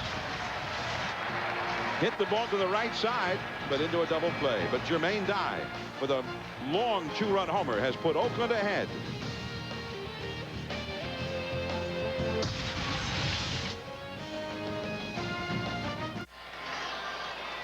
From high above Fenway Park, those views courtesy of the Hood Lightship. H.P. Hood supports children's hospitals throughout New England in partnership with the Boston Red Sox. Here's Todd Walker. Ricardo Rincon in from the Oakland bullpen, and this is a rematch of these 2 lefties from game 1. Rincon, who gave up a 2-run homer to Walker in the 7th inning of game 1 that for a while had the Red Sox leading in that one. Rincon for the year. Oakland will try to get the final 4 innings out of its bullpen here. Now leading 4-2. It's a strike on the outside. 25 years ago, they had the one-game playoff to determine who was going into the postseason from the American League East between the Yankees and the Red Sox right here. The game in which Bucky Dent hit a 3-run homer with Boston leading 2-1. And that put them ahead 4-2, and they won that game. And it's blowing outside. 2 balls and a strike. And forever after, Bucky Dent here in New England has been known as, I'm going to put it this way, Bucky Bleeping Dent. How about Jermaine Bleeping Dye? Well, there's Pedro hoping that he'll get the start tomorrow. Manny Ramirez on deck as Walker leads off. And that's too high. 3-1. The Red Sox would like to mount a comeback before it got down to Keith Folk. Well, I think the key here is if you're the A's, you're going to try to get 2 innings out of Folk if you can get the lead. You expect him to pitch the 8th and the 9th, but you've got to get there first. They've got Rincon, they've got Bradford, the 2 guys they like to use in front of Folk in the late innings. 3-1 to Walker. That's a strike on the outside. Walker is 0 for 2 in the game, has popped to short and grounded to short. In that big first game, 4 hits, 5 at bats, 2 homers, 1 against Rincon, but he has not had a hit since. 4-2, Oakland leading, last of the 6th. Going back is Jermaine Dye.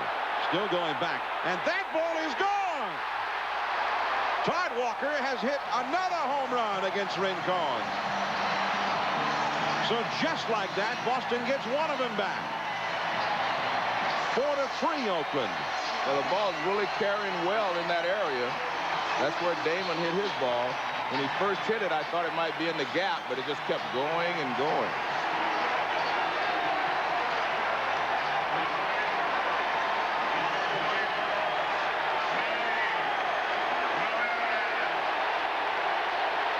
So now Ramirez, the right-handed power hitter, against the left-hander Rincon. Ramirez's bat has been slumbering in this series. He has a hit today, 1 for 2. Ramirez has only faced Rincon 1 other time. Too far in. And you see immediately that's the way they've been pitching Manny the entire series, off the plate inside, and he has helped them out on numerous occasions by swinging at the pitch off the plate inside.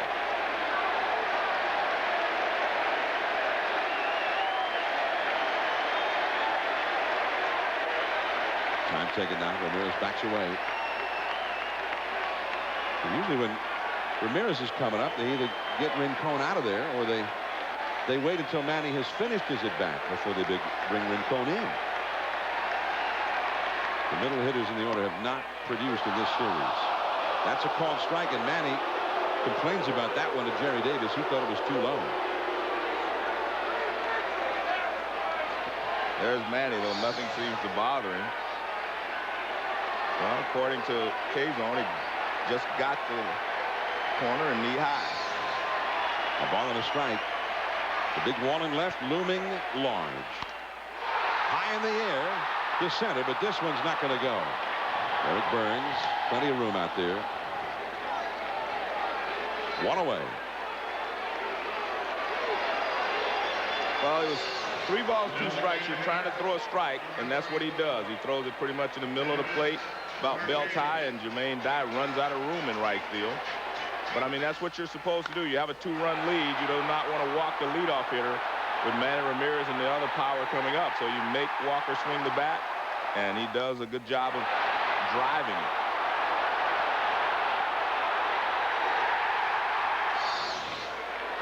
Now David Ortiz, 0 for 2 in the game. 1-1. Ortiz is now 0 for 15. And he has really struggled, but most of it, again, has been because he's chasing pitches out of the strike zone. And Ortiz has never done well against Rincon.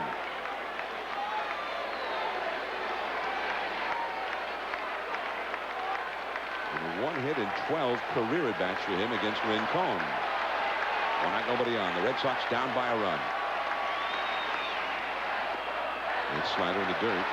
1 ball, 1 strike. Well, the Red Sox had a couple of down the stretch magical comebacks here in Fenway Park, so I'm sure they never think the game's over as long as they have some outs remaining. We saw Walker hit that home run to put them ahead in game 1 of this series the other night against Rincon. He also had a 3-run game tying 2-out homer in the 9th inning in the game they clinched in the playoff berth a week ago last Thursday. 1-2 now to Ortiz. I mean, this Red Sox power has just been really not heard from a whole lot. They've hit some homers in this series, but the big offense has not been there. Manny Ramirez, who put in a call for the homer by Nixon that ended last night's game, put in one right here for Ortiz. That's up and away. 2-2 the count.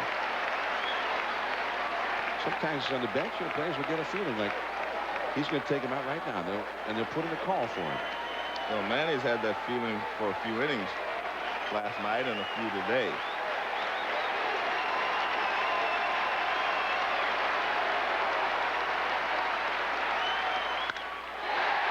A liner and into the glove of Dye. Hit hard by Ortiz. That's one of his best hit balls in this series. He did not get under. 2 down. Now Kevin Millar will come up. Miguel Tejada, meanwhile, out to the mound, putting his arm around the shoulder of Rincon. And as they chat, Kevin Millar, powerful hitter. He's hit a few over that wall this year. Grounded out to second and walked. David Ortiz, the former Twin, he's still got some very close friends of that Minnesota ball club, like Torrey Hunter and Eddie Guardado. The Twins will be getting started in about 45 minutes against the Yankees. In a game they must win, just as is the case here with Ortiz's Red Sox, as Millar hit that one off his left foot. Trot Nixon would be next.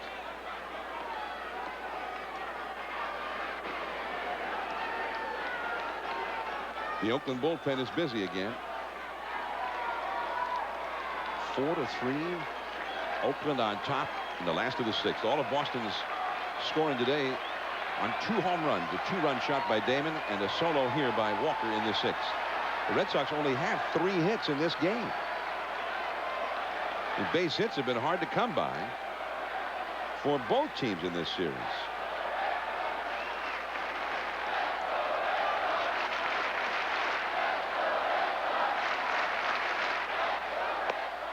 One ball, 1 strike now to Kevin Millar. Millar had 25 homers and 30 doubles during the year with 96 runs batted in. There's Chad Harville, a right-hander, up in the Oakland bullpen. 4-3, Oakland on top. A 3-run 6th inning for the A's to go ahead here. Toward the wall, but that one's not hit well enough. As Guillen caught that one. Looked like he caught it right toward the heel of his glove there. But that is the inning. Todd Walker taking one out to make it a 1-run game.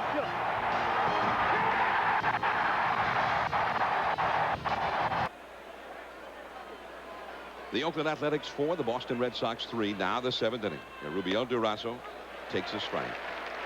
Last night, as the game headed into the late innings, it was a tie game.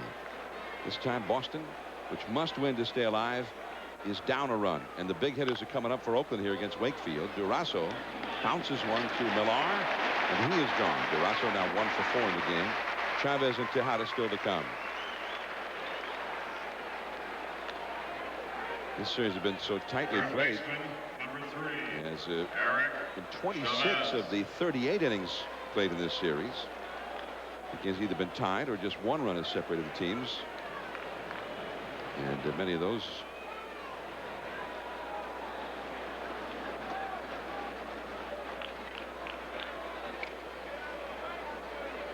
There's Pedro. He's hoping to get a start tomorrow where he feels like, you know, he'll have full rest and he can get the job done for the Red Sox.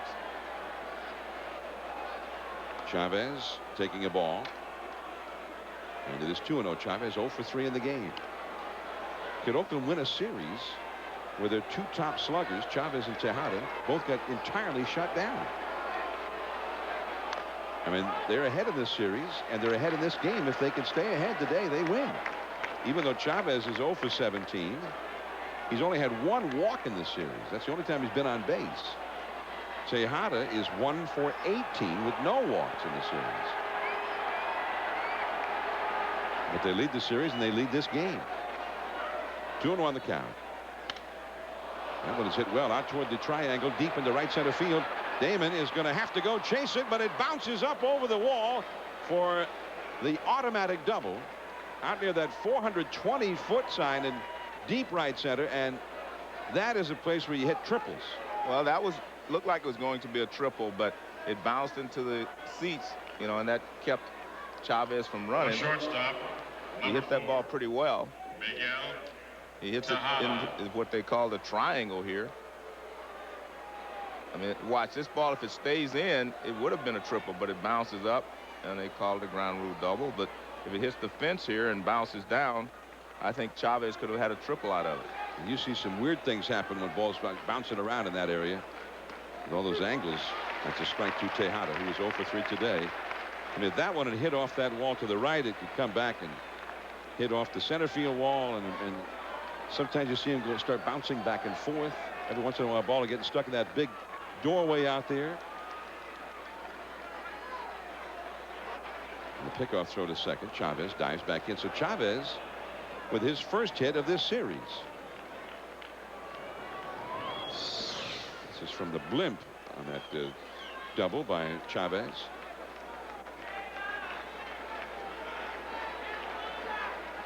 The Red Sox got a break when it bounced out of play.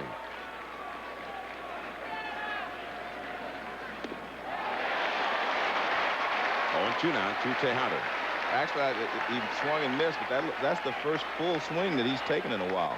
He's been, you know, trying to hit a line drive to right field in most of his at-bats in today's ball game.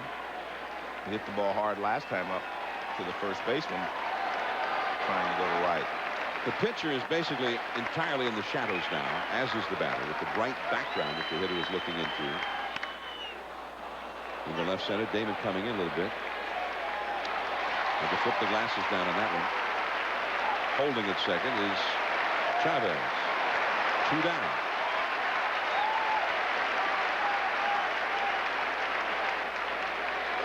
Tejada had 106 RBIs in the regular year. 278 average. Chavez 101, hit 282. But only 2 hits in 37 at bats for the two of them in this series. And yet Oakland, so far, they're doing just fine without him. They lead.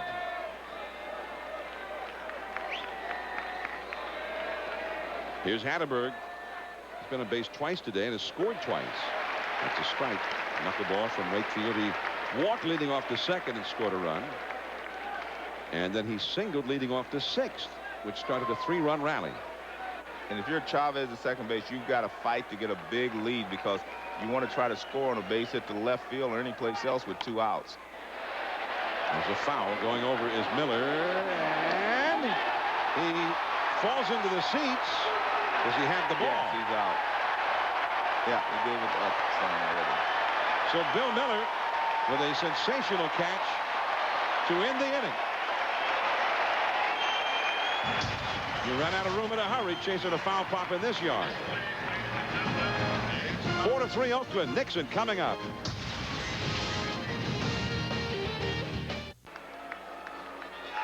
Game 4 of the American League Division Series. Oakland 4, the Red Sox 3. Boston facing extinction if they can't come back in this one. Now tonight on Sunday Night Football, it'll be the Cleveland Browns and Pittsburgh Steelers. The Steelers beat the Browns 3 times last year, but by a total of 9 points. Coverage begins at 7:30 Eastern with NFL Primetime. The Browns and the Steelers, 2 longtime rivals in the NFL on ESPN. and ESPN HD tonight. Trot Nixon. Last night he was the one with a 2-run homer over the center field wall to keep the Red Sox going in this series. That was in the 11th inning.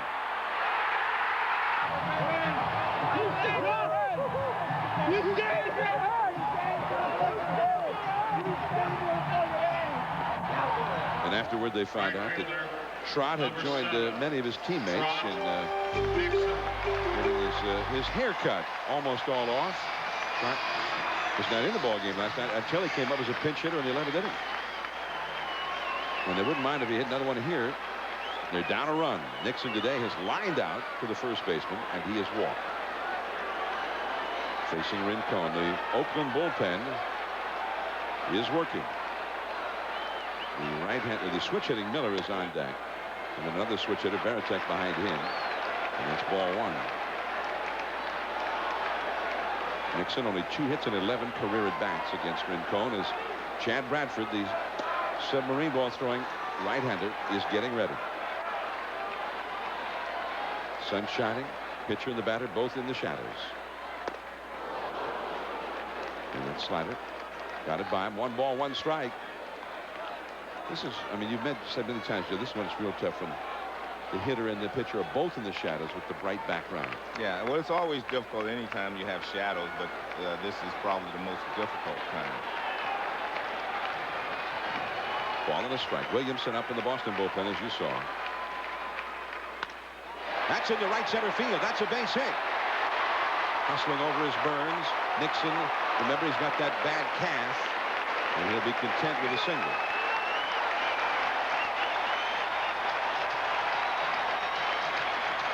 Now Bill Miller will come up. Third baseman, number 11, Bill Miller. And the question is, what do you do here? You got a batting champion hitting now. Do you bunt or do you go for it? Not a bad pitch. It was up a little bit, but give the hitter credit for finding the gap in right field. So there's Nixon, the possible tying run at first. Nobody out. Miller 0 for 1 with a walk in this game. He's not bunting. This could be 2, though. Chavez the second one. Ellis to first. Double play. Man, he's good. I tell you, he makes everything look so simple over there. I'm speaking of Chavez. I mean, that ball, that was a tough play, and he gives him a perfect throw at second every time. So that all Ellis has to do is play catch with the first baseman. I mean, this play, everything is made here by Chavez. I mean, the perfect throw. He gets in front of the ball, gets it over to him quickly, and Ellis, all he has to do is turn it over. I mean, you don't want to see a third baseman get rid of it more quickly. No, I mean, but it looks so easy. Look at this. Boom, it's there. Look at that. I mean, you just play catch if you're the second baseman. Watch what he does. Well, we didn't see it soon enough. One of the things that Chavez does that a lot of other third basemen don't do, he opens up to throw to second base. He doesn't throw across his body ever, and he's so accurate. Here's Varitek. Now, Varitek has been more powerful as a right-handed hitter. 10 homers and only 136 at-bats. Right-handed, a .309 average right-handed. He has 1 homer in this series. He is 0 for 2 today, but he scored a run on the Damon homer back in the 3rd. 4-3, Oakland ahead, last of the 7th. Rincon is in his 2nd inning of work. When he used to be with Pittsburgh, remember he went from Pittsburgh to Cleveland in the deal that sent Brian Giles to Pittsburgh. At that time, he was probably the best left-handed reliever in the National League. And he was not a guy that would be, well, that's ruled a swing on the appeal. Jim Joyce, the first base umpire, making the ruling, and so on 2 to Varitek. But Rincon was always a guy who pitched 1 or 2 innings. He was not just a left-handed specialist. But when he got to Cleveland, they preferred, that he came in and faced a couple of lefties. But he's being used today the way he used to be used in Pittsburgh. This is his 2nd inning of work. Bradford ready in the bullpen. And Rincon throws out Varitek. A 7-pitch inning for Rincon. Jose Guillen will be coming up. He's had 2 hits today. 4-3, Oakland.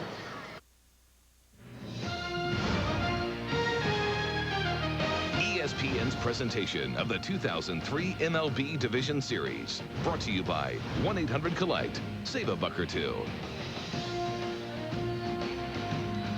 Sailing on the Charles. You better do it while you still can.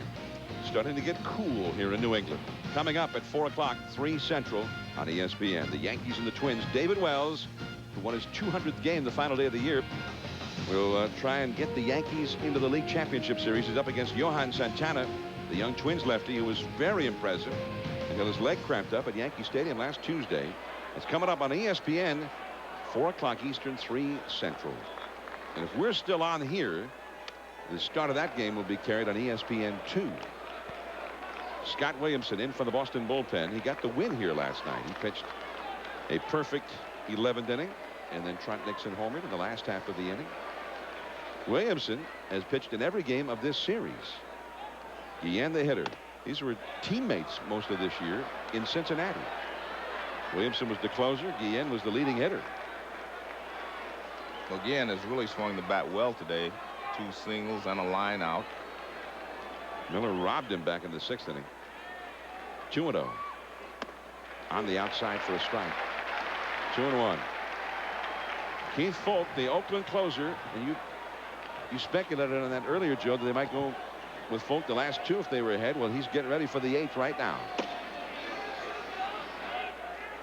Mel Hughes on deck. Blew that one right by. 2-2.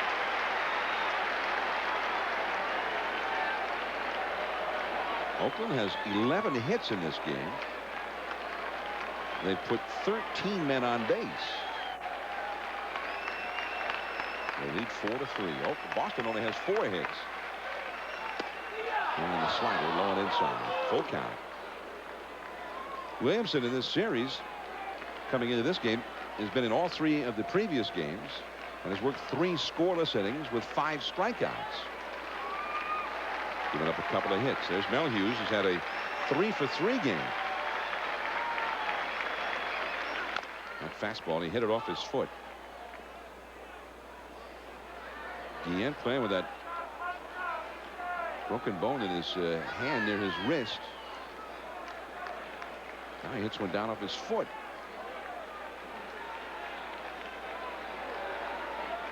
Three and 2 the count.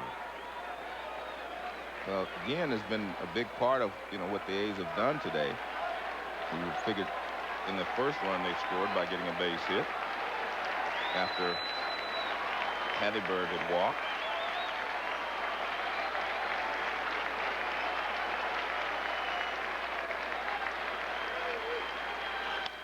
And fouled back and out of play. Still 3 and 2. And he didn't play in last night's ball game because of the soreness in his hand. So, I mean, I think that he's become a very integral part of this ball club. And they have a very good outfield when he's out there with Jermaine Dye and Burns. I mean, a lot of ground covered by that group.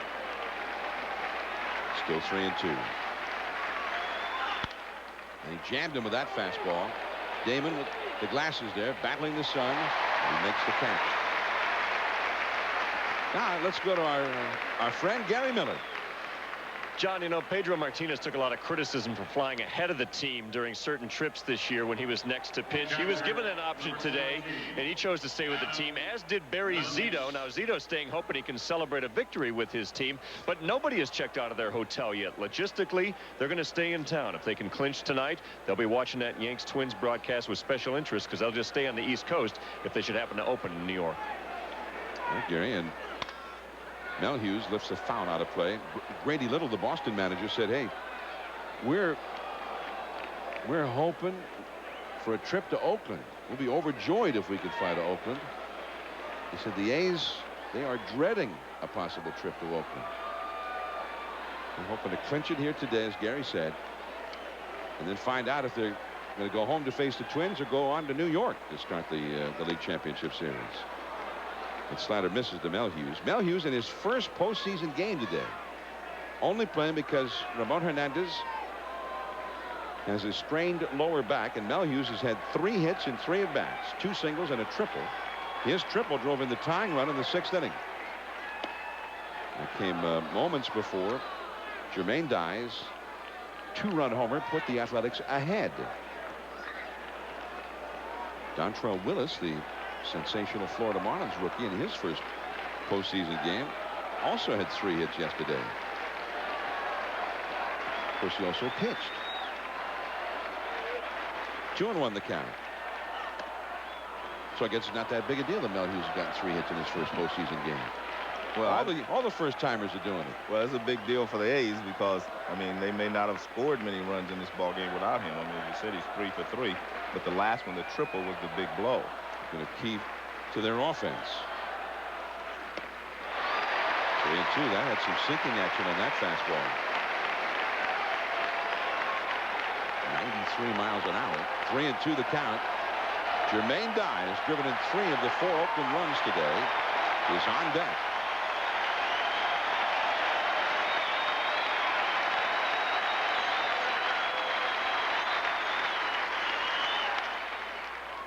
One hop to Miller. Over to Millar. Hop number 2. Well, here comes Dye. Trying to salvage otherwise a lost season. He's having a big day today. Well, if you're an RBI man, you do what you're supposed to do. You get the ball to the outfield, and then you know what he's been throwing you. You sit on it. He threw him a curveball, and he hit it out.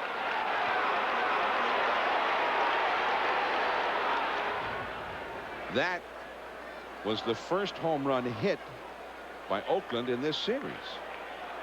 Dye 2 for 3 today. The one time he didn't get a hit, Todd Walker made a diving catch of his little squib back in the 4th inning with a runner at second. It could have been trouble if Walker had not caught it before it bounced. 1 ball to no strikes to Jermaine Dye.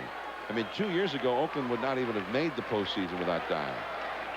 He was great after they acquired him from Kansas City. That's a fastball for a strike. But in Game 4 of the division series that year, 2 years ago against the Yankees, against an El Duque sinker, he hit the foul ball down off his left shin, broke his, fractured the shin. And that began a series of injuries that he's had to battle with the last 2 years. 1-2 the count. Dye hit only 172 this year. But obviously, Ken Maka views that as an aberration. He knows what's really there. Well, he got healthier and healthier as the season progressed. And he told me last week he felt great. And he struck him out. Another strong inning for Williamson. 4 shutout innings for him in his 4 games pitched in this series. The top of the order coming up for the Red Sox. Don't forget, we've got Game 4 between the Yankees and the Twins. Jason Giambi trying to help finish off Minnesota. It's coming up 4 o'clock Eastern Time. It doesn't look like we'll be done with the Red Sox. We'll start this game on ESPN2 if that's the case, guys. All right. So here we go. Into the Boston half of the 8th inning, and Keith Foulke, the outstanding Oakland closer, has come on to pitch. Johnny Damon leads it off the top of the Boston batting order. Damon takes ball 1. He has hit a 2-run homer today in 3 trips to the plate. Nomar Garciaparra and Todd Walker will follow. Back to the screen. Now Foulke, in that huge Game 1, the game that went deep into the night in Oakland, which Oakland finally won on the Ramon Hernandez bunt, Foulke helped make that happen with 3 shutout innings. He threw 51 pitches in that game and then came back and pitched another inning the next afternoon.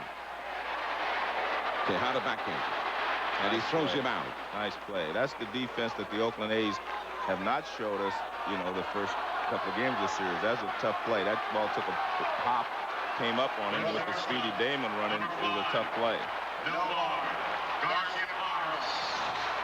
Now watch it the last. Watch this ball come up.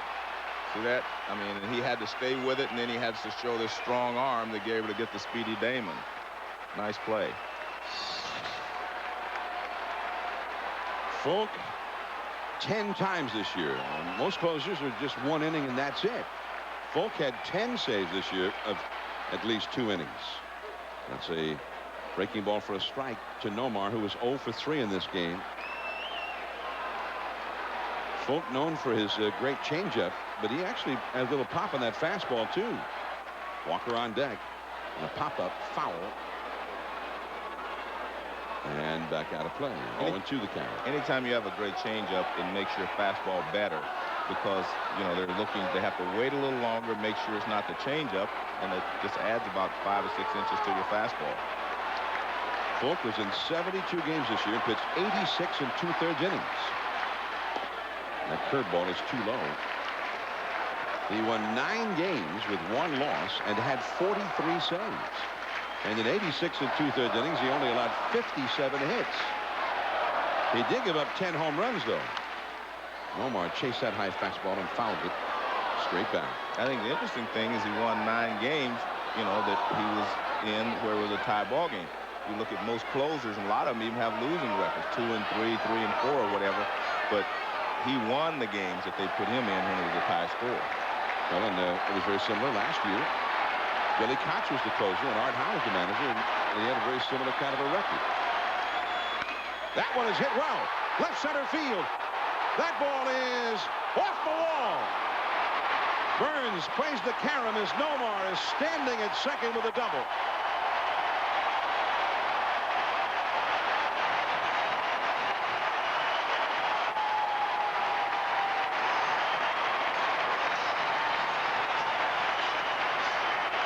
I don't know what the pitch was, but it was up.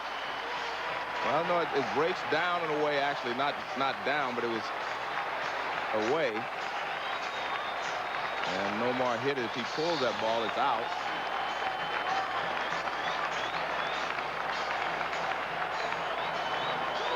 And Nomar hitting that ball actually was hitting it against the wind. The wind is blowing in from left and across toward right at the moment. Number 12.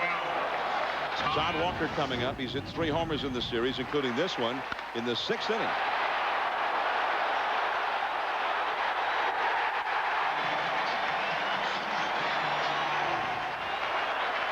So here's Walker.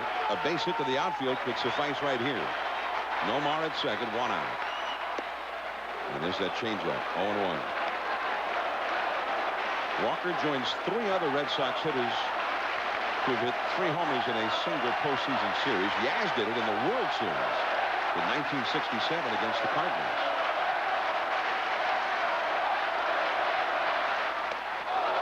And he buzzes him right under the chin with that fastball. Nomar hit 3 homers in a series against Cleveland in 98. John Valentin hit 3 against Cleveland in 99. Walker's got 3 in this one. Garcia Parra at second, 1 out. 4-3 Oakland. And Fulk making Nomar go back to the bag. The outfield is backed up. Of course, there's a limit to how far back you can go in left field here, which is a small field to begin with. Guillen, remember, in left field has a very strong arm. That's going to go right into the glove of Eric Burns. And that was some good hitting there by Walker. I mean, he just stayed with that pitch and drove it the other way, but he hit it too hard. So now Manny Ramirez. Number 24. Manny Ramirez. They've been expecting Manny to break out. They've been hoping that he's about to break out. Now they're pleading with him to break out. He's the big RBI man, but he has not had much luck with Keith Fulk over the years, although his 1 hit against Fulk was a home run. Today he has had 1 hit in 3 at-bats, one of only 2 hits he's had in the series. Now Ken Maka is going to go out to the mound. You have Melhuse already out there, the catcher, Tejada to the mound, and now they're all going to go out there with the manager Maka. Well, we saw Maka walk Manny Ramirez last night in a tough situation, in an RBI situation. I don't think he's going to walk him here, but I think they want to make sure that they do not make any mistakes in certain areas of the plate. The point is they've been getting him out inside off the plate, but if you try to go inside and you don't get it all the way in off the plate, you know, you're pitching to his strength. So Manny Ramirez, the great RBI man, but the Athletics have been able to shut him down. in this series. Manny, with only the 2 hits in 15 at bats, and he has left 10 men on base. He has ended 7 innings during the series. Last time he played in the division series was 4 years ago against Boston, and the Red Sox shut him down in that one. He was only 1 for 18 in that series. He had hit .357 in the division series before that. Red Sox need a hit. Nomar at second, 2 down. They're down by a run. And Folk with a slider off the outside. I think you're going to see them stay away from him unless they get ahead in the count. Then he may try to come off the plate inside to finish the at-bat. But you do not want to make a mistake inside with a 1-run lead here in Boston. And with the big left-handed slugger, Ortiz on deck. Nomar ready to go in anything from second. 2 down. Fastball on the outside for a strike. And Manny knows that they have been pitching him inside. And the first pitch was away. He's thinking, well, they might come inside again. But he took that pitch to see. Now I think he'll realize he's just going to have to go after the ball wherever it is. Outfield backed up all the way around. Well, they go inside there. Strike 2. Manny seemed to be surprised by that call. Well, the smart pitch by Folk. 2 pitches away. Now you come inside. And gets the acceptable range there. Just hits the line. Within 2 inches of being over the plate there. 1-2 the count. Now back to the outside, but listen. 2-2. I mean, these pitches, the whole season, could well be riding on each pitch. Boston's best RBI man at the plate. Oakland's best relief pitcher on the mound. And a base hit could tie this game. Curveball. That's into left field. Guillen's got the strong arm. He's in shallow left. They're going to hold him up. Man. And it's a good thing they did. Yeah, that wasn't going to be close at the plate. And Nomar almost ran through the sign because he was being held up from the moment he rounded third. And Guillen was hoping that he would go. So Manny got the hit and still doesn't get the RBI. Fenway worked against the Red Sox on this one. Well, he threw him a curveball. He hadn't thrown him one in the entire sequence. He threw it. Now watch. When he picks the ball up, now Nomar has to stop quickly, and that ball comes all the way in the air. Manny finally gets the base hit he's been looking for. He says yes, but he did not realize that he wasn't going to be able to score because it was a ground ball. He thought he might be able to score. But that's what the strong arm again in left field will do for you. As I said, this is their best defensive outfield. And playing very shallow because the field is so shallow to begin with. Here's Ortiz. Inside. Ortiz has not had a hit in this series. But he does have some success, or has had in the past against Folk. 4 hits, 14 at-bats, including a home run. And now they're pleading with Ortiz to finally get that big hit. First and third, 2 down. And he fouls that one back onto the roof. A ball and a strike.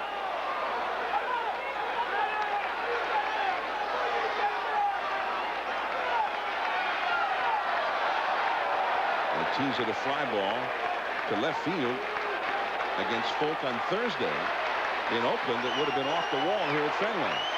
The only time he faced him in that ball game. A ball and a strike. Garcia Parra at third. Ramirez at first. High and tight. He's crowding him. 2-1. Now Ramirez helping lead the cheers from first base. Some are cheering and some are praying. 2-1 the count. And he lays off. Well, that ball, I heard it up here too. He's saying the ball fouled. I heard it. You could hear it all the way up here. But the home plate umpire obviously didn't hear it. Well, they should ask somebody. Ask one of the other umpires.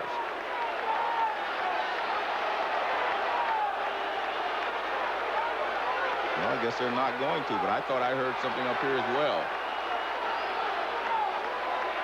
Melhu's very upset.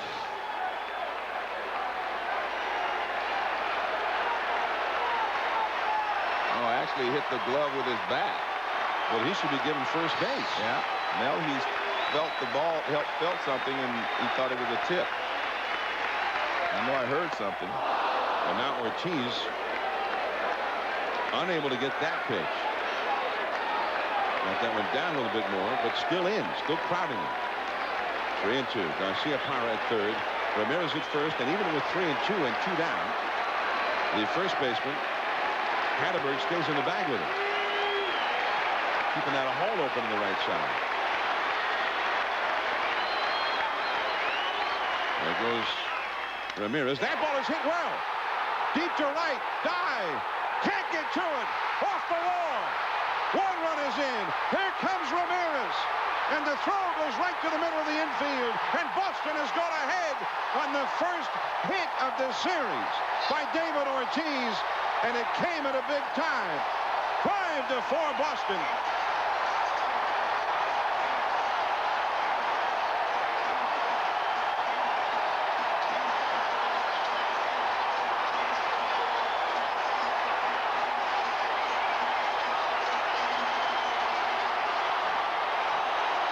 Well, they've had some other magical come from behind victories here this season.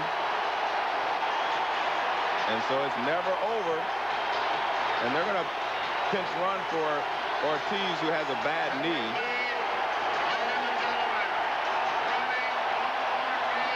And Ortiz will get the hero's welcome as he heads back to the dugout for the big crowd at Fenway.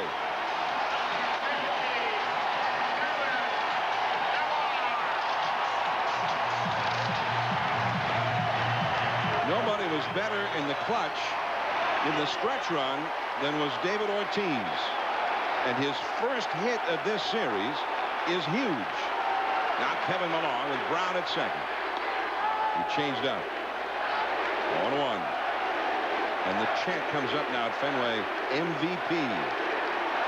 I was wondering if Folk was going to actually pitch around Ortiz or try to get him to chase something, because he had a right-handed hitter on deck, but he went right after him.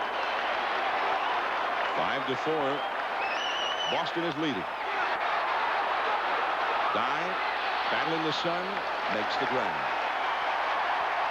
Boston, a double by Garcia Parra off the wall. The single by Ramirez, and then Ortiz launching one over the head of Dye, and Boston suddenly has a 5-4 lead. It's the last chance for the Athletics. To the ninth inning, Burns, Ellis, and Durazo do up. 5-4 Red Sox. Boston leading by a run. And Scott Williamson stays in there for the ninth inning. He pitched a perfect eighth inning. Now Eric Burns taking ball one inside. Leadoff man Mark Ellis will follow. And then Rubiel Durazo due up third in the inning. Chavez will be due fourth. David Ortiz with the big hit for Boston. Now can the bullpen hang on to it? This bullpen, by the way, they pitched 4 perfect innings last night, including the 11th inning thrown by Williamson, who got the win in that ball game. They also pitched 2 shutout innings at the end of the Thursday afternoon game in Oakland. Williamson had one of those. And today the bullpen's gone 2 2/3 shutout innings with Wakefield and Williamson. 8 2/3 shutout innings from this bullpen now in the last 3 games. And that's a strike with a fastball. 2-1. The bullpen will be ready. Embry, the left-hander, is up. And Timlin, one of last night's heroes, with 3 perfect innings himself, also up again. Williamson, the former Cincinnati closer, not trying to close off his own win to keep the Red Sox alive for a trip to Oakland. 2-2. Burns is 1 for 3 in this game.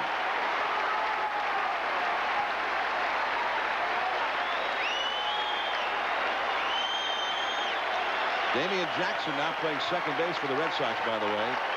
A defensive change made.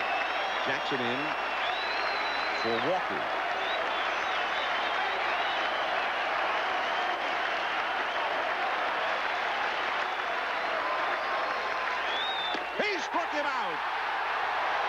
slider.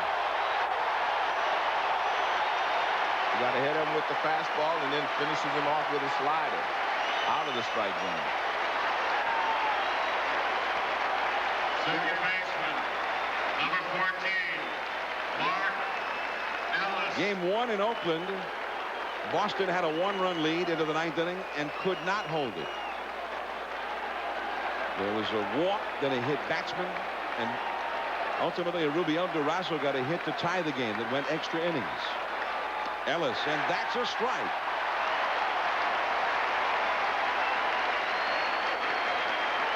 I mean, for the Athletics, I mean, they just can't be, this is beyond belief. Could this be happening again?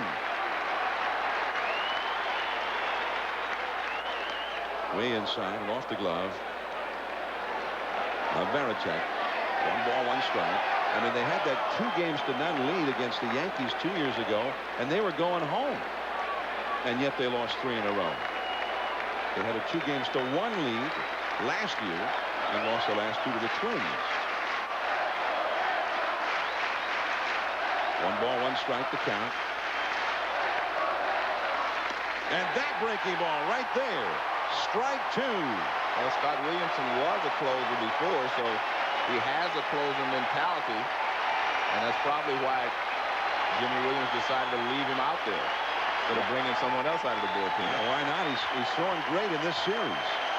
4 1/3 shutout innings, 7 strikeouts. Make it 8.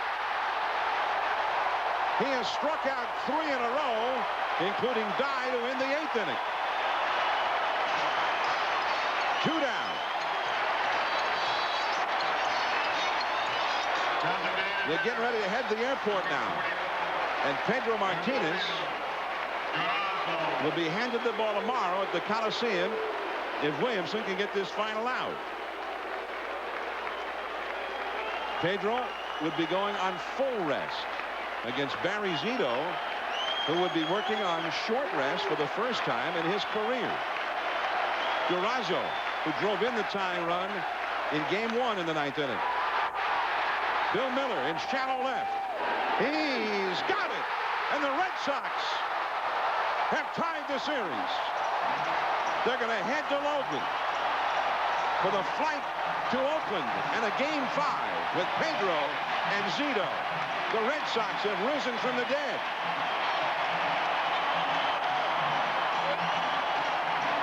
And for the Athletics, an all too familiar story.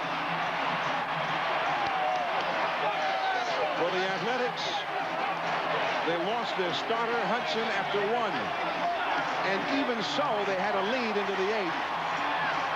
And their best pitcher for late in the game on the mound, Folk, but he could not hold it, not this time.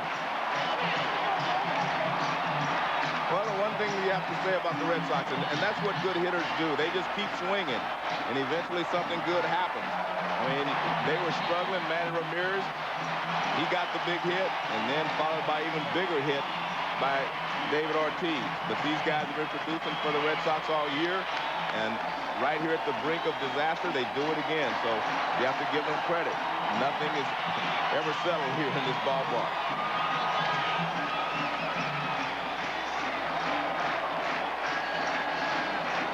Well, Scott Williamson was throwing hard.